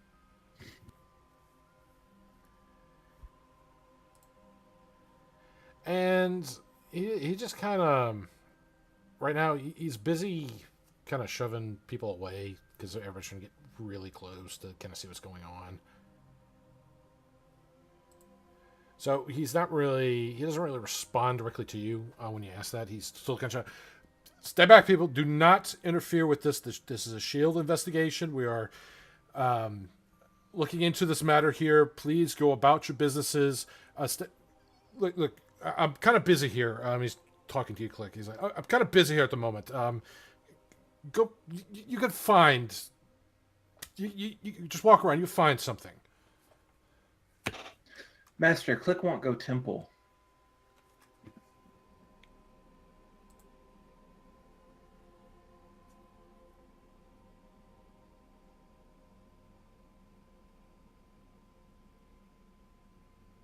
Rexia? Please, can you just show us the way to the temple? Yeah, I was on mute. I'm going to assume you want a persuasion. Make it with disadvantage because he's trying to keep everything, kind of. 7. Look, don't you see? I'm bloody busy here. Okay, take your little friend. You two go out. Go seek help. I need to make sure everything is clear. There may be more danger here. I need to make sure nobody else is put in harm's way. I don't have time to show you around the city. She raises her hand like, fine. And she's not gonna let Click sit on her shoulders right now, considering it's more so the fact that she doesn't want him getting bloodied and less for the fact that sitting on a ripped off shoulder would probably hurt like hell. But she will take him and look at Nadim and go, you coming along? Well, I may as well. To the temple then. And I will leave the alleyway in the direction that we are going this way. I can't show that off. Basically, like the little edge of the map where we're at, that's the direction I'm facing and going. Okay. All right. Go out a couple of blocks down, get Gorda, and go to the Tipsy Inn and wait for everybody. Boy, the stable boy over there is going to love you. Yep.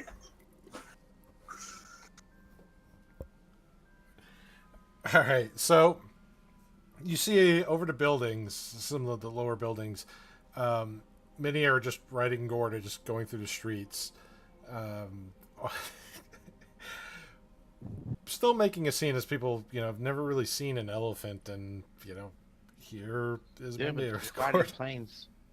Plains are elephants' natural habitat, sir. Not these plains here. The dividing plains here is essentially, heart of Africa kind of thing, or Asia. So it is still kind of exotic to this part. There's no bands of, or packs of elephants rampaging through the plains. The centaurs would love that, though, if there were. Dinner for days. Oh, yeah. Well, technically, anybody they catch can be dinner for days. Humanoid or not. Yeah, what twisted world are we in? Where centaurs are cannibals and gnolls are accepted. Well, the centaur tribes here, they worship the Archheart, but they also kind of claim some of the lands as their own protected wilderness, and everybody else they kind of treat as encroaching. Now, they don't go out and attack towns, but if you're out in the middle of nowhere and they, a herd of them happen to come on by, there could be some problems. But the Ravagers just seem to be more aggressive and slaughtering anybody in their path,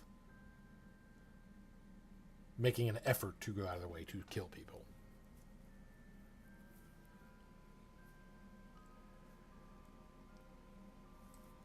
All right, so back to this here. You guys are looking for a temple here. I will be asking around once we get far enough away from the crime scene where people don't know what happened. Yes. Make a investigation check. You can make it with advantage, so assume Click will be assisting. Guidance. Advantage and guidance. Oh, today's my lucky day. That's a natural 20. Another That's natural a natural. 20. That's number 7. 21 total. Okay, so yeah, you get enough away where the commotion, the excitement's kind of died down. You get pointed in direction of a temple worshiping the Wild Mother.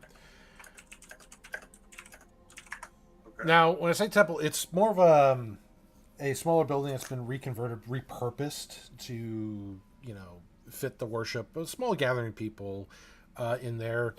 And in terms for the Wild Mother, it's not like a conventional church. It's more of almost like an interior garden where people can kind of walk through, kind of get in touch with nature and the wilderness and kind of seek the clarity and answers from there, where they can kind of just almost refocus themselves.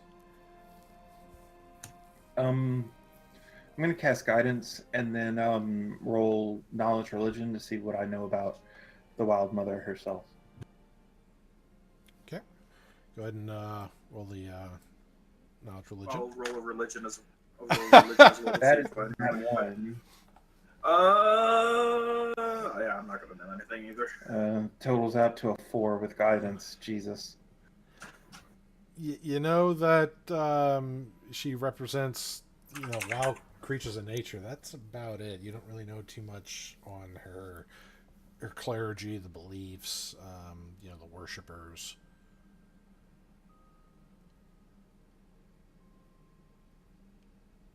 Well, Click is going to go in either way. She's not a platinum dragon, though. No, I know. I look at Nadiv and I'll go, are you coming in as well? Or would you like to stay out here?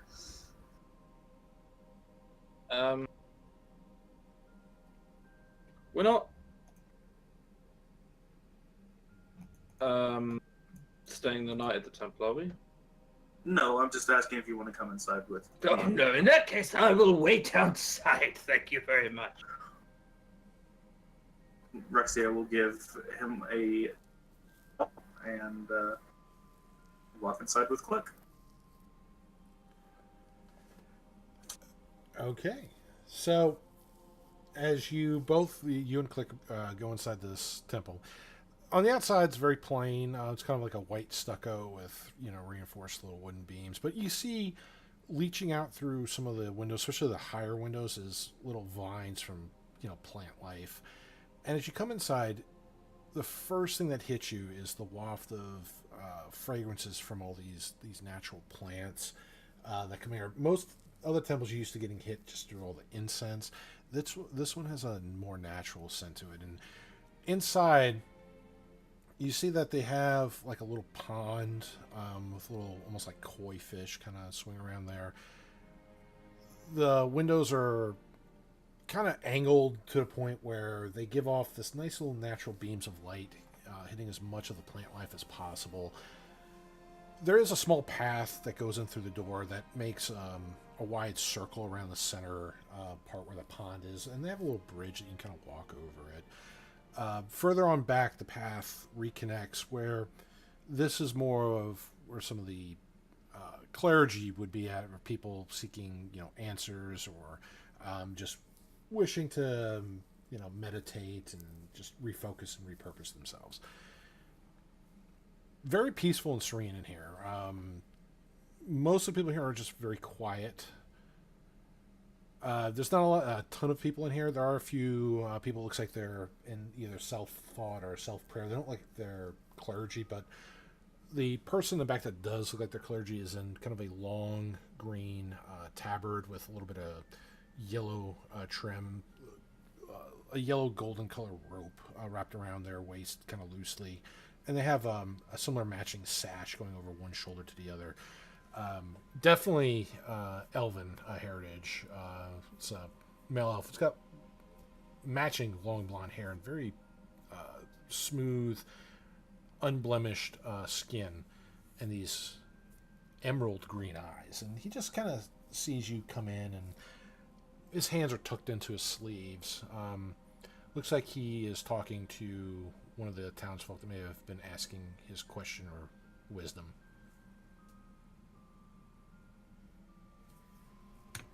Is there a specific shrine or a place of worship, like a statue or something? By the pond in the center fixture, they do have a representative, like a kind of a statue, and it's this. The statue itself is of this woman, beautiful woman, not in a sexualized nature, but she is scantily clad, but it's not done in a sexual way with that. It's just this. It's more of a respectful form of the female body, and the various plant life, the way they have it kind of spiral around the base, it looks like almost the plant life itself is emerging from one of her outreached hands. The face itself is mostly featureless. There's no real detail in the eyes. You do see where the mouth would be, the nose, but outside of that, it just has like this thin veil like cloth over her head that drapes around her body and just kind of self wraps around, covering the modesty if she were a real person. And the plant life is almost extended from her hand, like she's displaying the plant life for all. Like it emerges from her, from that statue.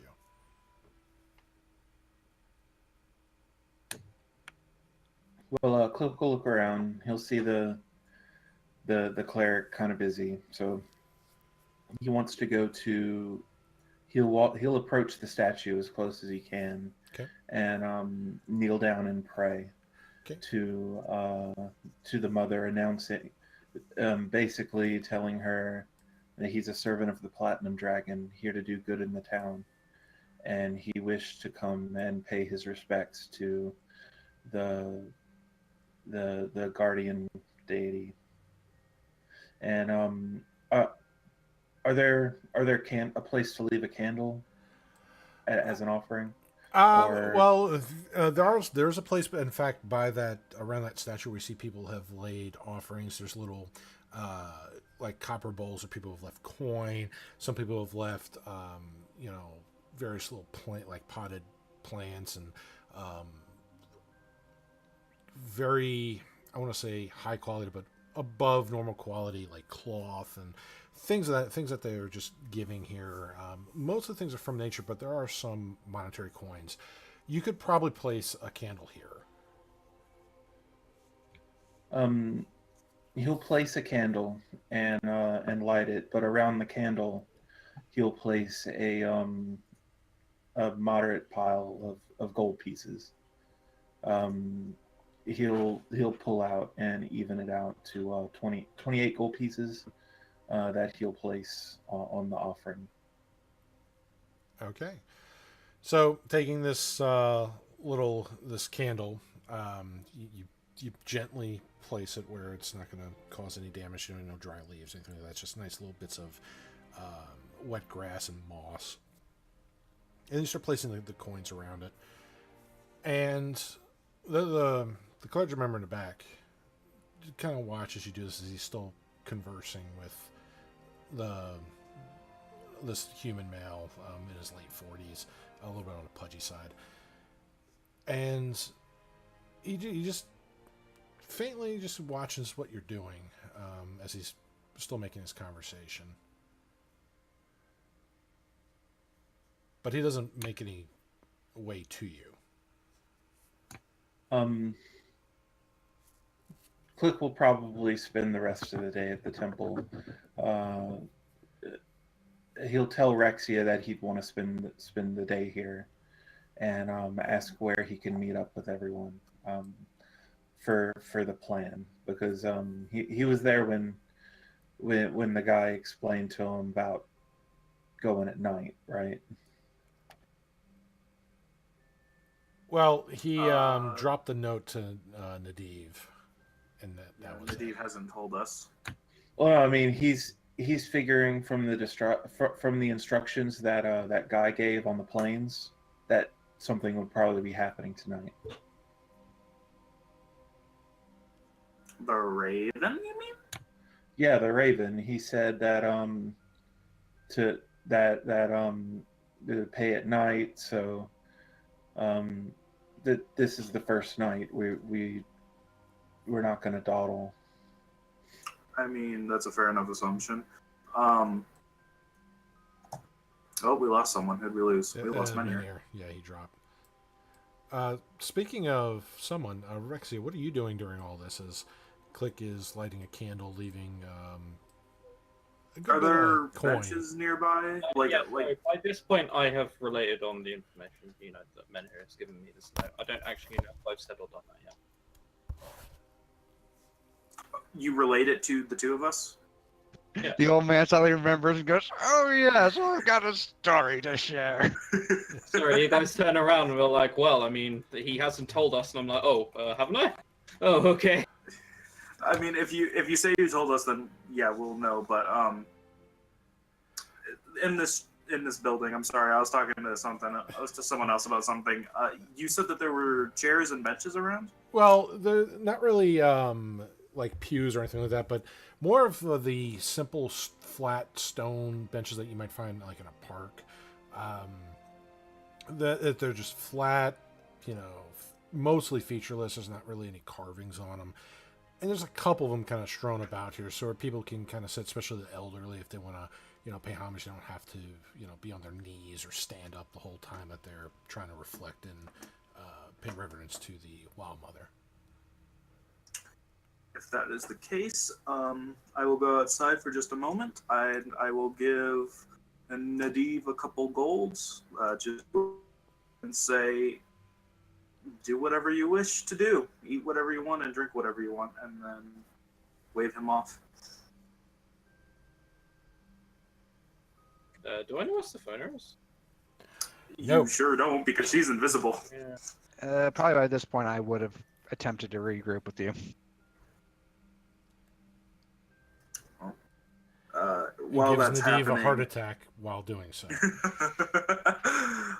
While that's happening, I'll give you the gold, say you can do whatever you want to do, and then I'll go back inside, sit on these benches, and I will take out my book, my little journal, and I will sketch Click praying to the statue. I'll make sure to sketch the statue in a finer detail. All right. Well, Click, as you're praying at the statue here, you'll receive the blessing of the Wild Mother, and you will gain a point of inspiration. Neat. So, Menhir, who has taken Gorda to the Tipsy Inn, as you approach, this is in a much better part of town. You can hear the joyous ruckus coming from inside. Playful music's being played. The banter seems to be in good spirits. Occasional, laughing. Somebody's telling a joke. Very lively. The building itself seems to be almost like two smaller buildings that were joined up, that they just modified to make it one larger building. And with that, it does have a newer appearance than some of the other buildings, and the design of it, some of the work stone that they used to make some of this in conjunction with the lumber, gives a very unique look, in a sense that it almost sticks out at certain parts where one building was not quite in alignment with the other. And they made it their own with this. So you have this one building that's kind of slightly larger, off-center. The other one is a little smaller. But the way they join it with the stones, it really does kind of stand out. It gives it a weird 3D effect as you approach it. It's almost like the inn itself is just kind of leaping out at you as you approach. Awesome. Do they have a barn in the back or anything like that? They do have kind of like a little stable area. It's kind of a half-cover stable. It's not a large barn or anything, but it's enough where they would normally stable horses. Now, Gorda's a little bit larger than standard horses. Yep. And these people just still give you little odd looks, like, oh my god, what is that creature? Seeing the elephant.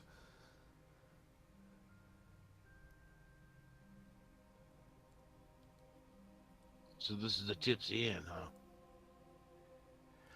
Yes, and in fact, you could see the sign above the main door that's hanging perpendicular to the street does in fact say that it is the Tipsy Inn. In fact, the sign on it looks like a sprite or some other small fae trying to climb into a tankard of ale as it's spilling over onto the fey creature. Is there a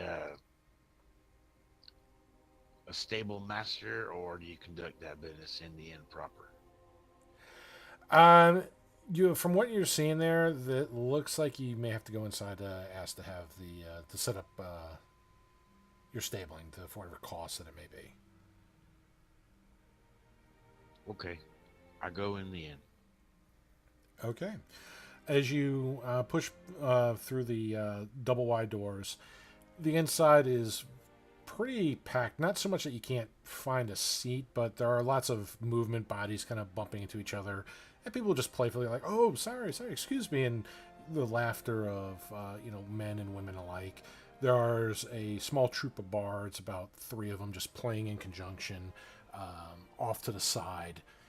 At the far back, the bar is there's a couple seats open, but there's people with plates of food. One she's like running through. I need another order of mail over here. Give me a plate of meats here. And another goes like, and she shouts him back. I'm on it. They're just busy. It's it's hectic, but in a good way. It's a good kind of busy. So, in other words, a much nicer place than the Dirty Dog. It's almost polar opposites. Excellent. Where's the inn keep? I ask the waitress as she walks by.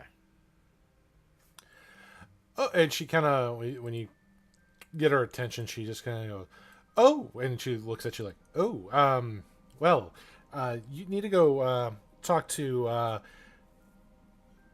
Graffer over there." And she points by the bar. There's this surly-looking dwarf with this real bushy red beard that's braided out in two separate braids going down, and his head's kind of balding in the center, and he's dressed. He's still got it looks like almost like a light chain shirt that you would kind of see,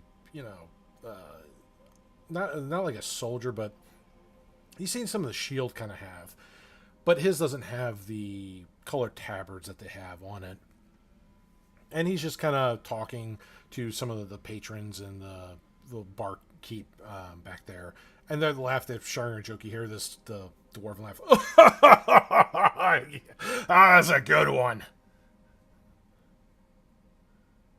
Graffer, she said. Yeah, Graffer. I will approach him. All right.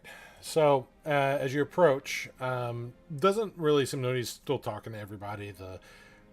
The occasional tavern wench will come up to you and like, "Oh, what can I get you, love?" I'll take some ale, some meat, cheese, and taters. All right, coming right up. And she goes and whisks in the back, and they shout some of the orders. Another order of potatoes, and going back and forth as you still make your way to this dwarf. And he's by the edge of the bar. Again, he's talking to barkeep and some of the wait staff. Just kind of notices you approach, but he gives everybody kind of eye contact as they go. Not the mean, dirty look kind of eye, but just, oh, there's movement here. There's somebody moving by.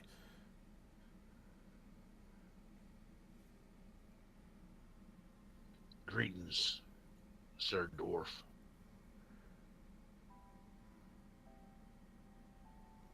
And he kind of looks around as somebody was, he's talking, and he hears the "Greetings, Sir Dwarf" come from you. And he just kind of spins around. "Hi. What can I do for you?" So you're the owner of this here inn? "I am the proprietor of the Gypsy Inn." I was wondering if I could perhaps get a room and some stabling for my elephant. Well, and he kind of pats the barkeep on the back there. It's a tattooed tiefling, um, kind of a lighter reddish color, not quite pink, but just a not as vibrant red skin. Um, Cars are here will get you set up with stabling and room if you so need it. Um, he'll work out the details with you there. Enjoy your stay at the Tipsy Endo. Thank you, sir. Ha ha ha! Don't mention it. Hey! And he just goes to Okay, talk to somebody so else we that don't he's. actually work. That's good to know. Yeah, he's just kind of the personality, just talking to people, making himself present. But yeah, he's got staff that handle everything. So. And I'll turn to the tiefling guy. all right, and the Karza this, and it's got little kind of purplish tattoos on them. They don't really, they're not really depicted like any animals, I think, but they're more of kind of like spots, various lines, intricate designs, almost geometric. And he's kind of a, average build with that. A little on the thin side though. Sleeves are just rolled up, and he's got tattoos all over his arms. Some of them like these have animals on them like serpents kind of coiling around on the right hand. The left hand looks like animals like a hawk. And he kind of looks you over. Well, aren't you a big one? What can Karza do for you?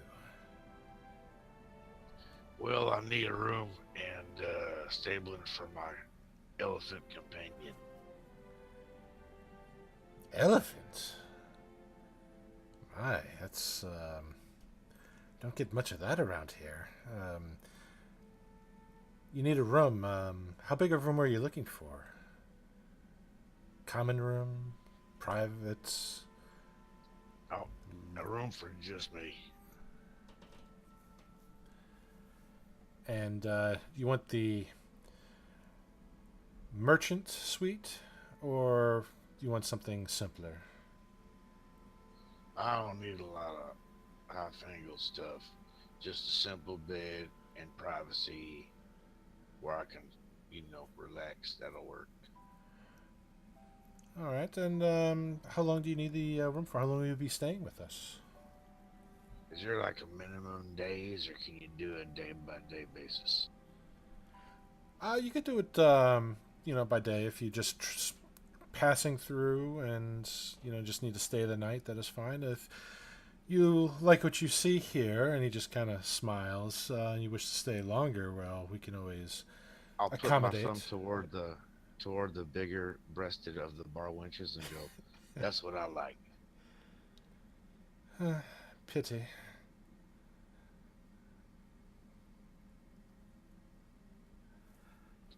Yep. Saw where that was going, Dave. Wanted to nip it in the bud. All right. Well, so will you be staying just the one night? Yeah, I also order some ale and meat and taters and such. What's the price?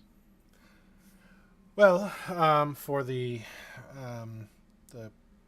private room, non-merchants suite, that will run you 2 silver a night.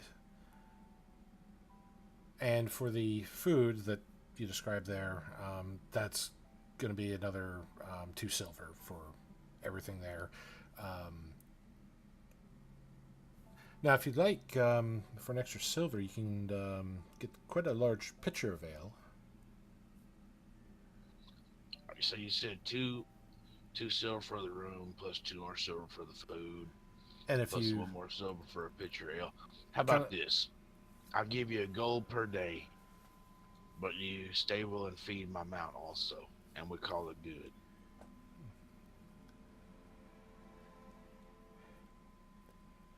all right, your mount is your elephant, is that outside? Yeah, Like she's outside. right out, like right outside the front door. Is what he's She's asking. like right outside the front door. Yeah. Well, is it pretty loud in here? It's a little noisy, so you do have to kind of raise your voice to kind of hear. But you're both having to do that because the bar wenches are shouting orders to the back cooks and so forth. So he's also kind of shouting as well. This time he calls out, "Amiri! Amiri boy, get over here!" And he sees this little young, probably about 12-year-old human boy, real short, neat hair, clean capped, comes running up. Yes, Karaza.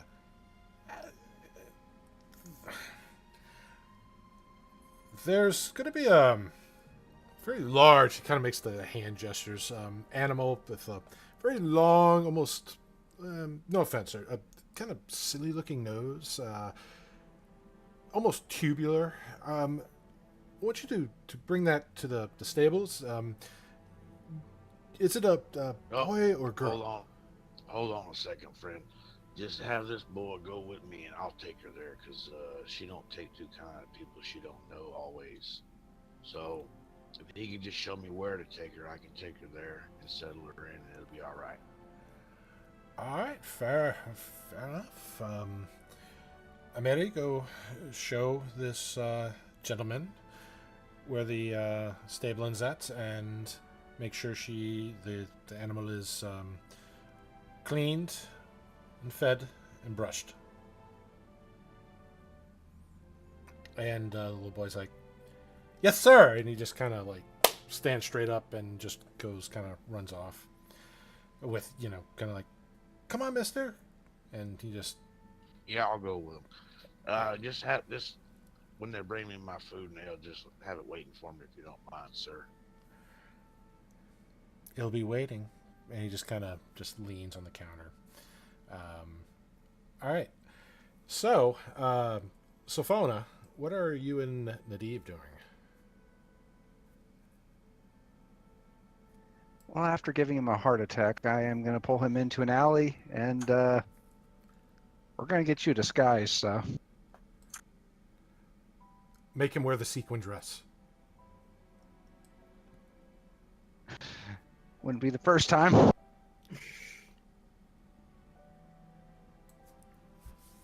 Unfortunately, we're looking to disguise, not bring attention to ourselves. Well, there's times when you need to do both, although now is not the time for that item.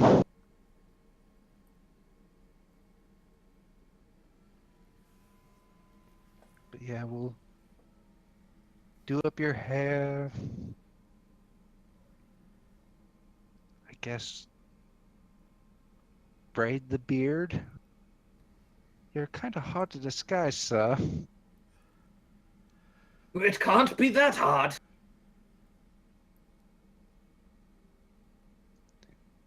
All right. What are you disguising him with exactly? He bought supplies. Instead of looking like Saruman, he's going to disguise him to look like Gandalf. Not much of a difference, but it is a difference. Okay, close enough. We're going for more of the Dumbledore look. Oh, okay. All right. So I want you to make a disguise check and see how well you disguise him as. 11. I know, we're going from the Saruman to Dumbledore. I think an 11's fitting. So yeah, you try to braid the beard and try to clean them up a bit, and some of the hair keeps kind of poofing out of place, and you keep trying to fix it and using all the little supplies. Hey, he didn't say Radagast to Dumbledore, sir. He said Saruman. Could you start your hair on fire, sir? That would save a lot of time here.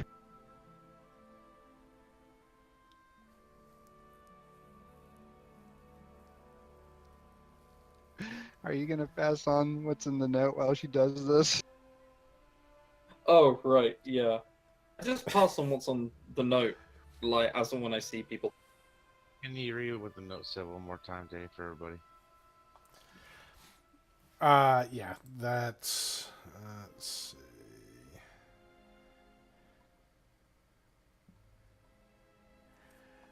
see.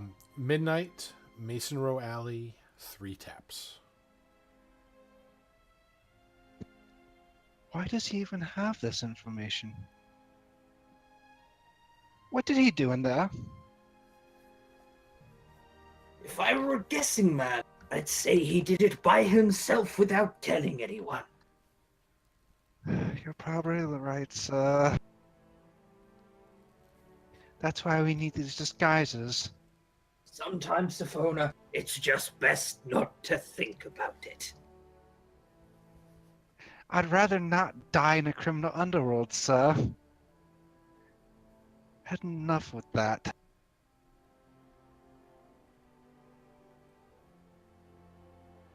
But we need to make sure when we reveal ourselves to them, they don't go, "Oh, look, it's those two!"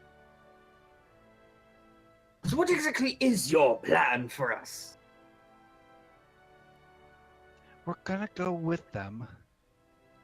But hopefully, with these disguises, they will not automatically go, "Oh, it's the police!"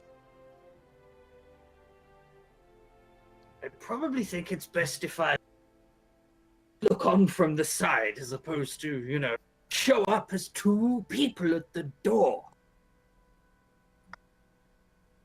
Well, odds are they'll die in there without us. Who exactly is going in? If I had to guess, all of them will. In that case, I will definitely stand at the side, keeping lookout. Not helping the situation, Savona. The more I think about it, that's a great idea, sir. I should join you. What am I here for if not my intellectual ideas?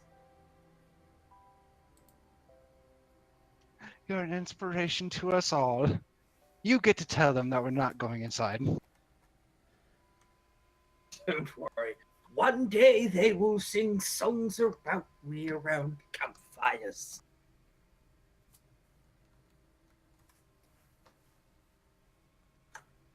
What a lovely Of group of course. people we have.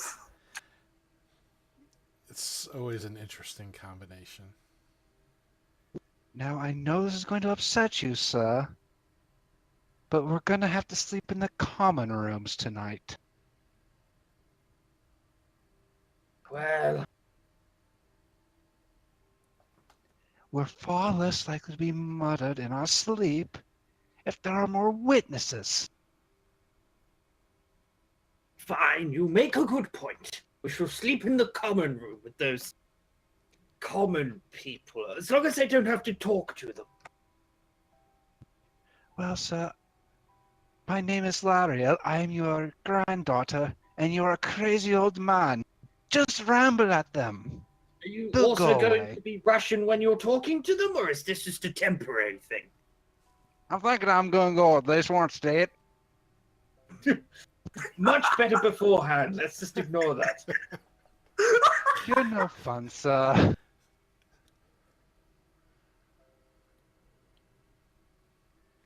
Hey, how's it going down There, sounds like you went with Miner's cousin. I'm gonna go like this one, Miner's cousin. Damn right. Trying to do. I didn't even try. Gonna go mace me some folk. Wow. Hey, Dave. Welcome to your players. Hello, hi, stream. This is all gonna be on the internet forever.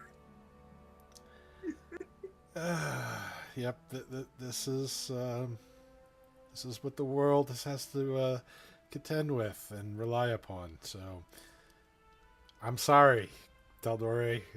I apologize. Okay. Apologize for what? Anyway, sir, I think that's the best I can do. Just to get our story straight, what shall we call you?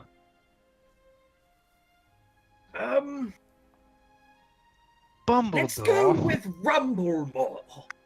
Rumblemore, great idea, sir. It's oddly peculiar that we both had a very similar idea for a name.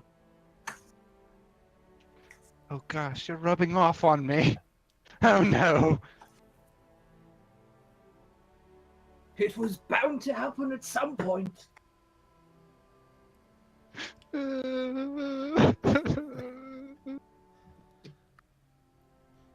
Sophona actually sobbed in the streets. I believe it.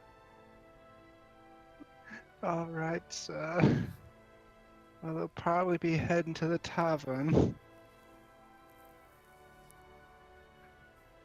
Let's go.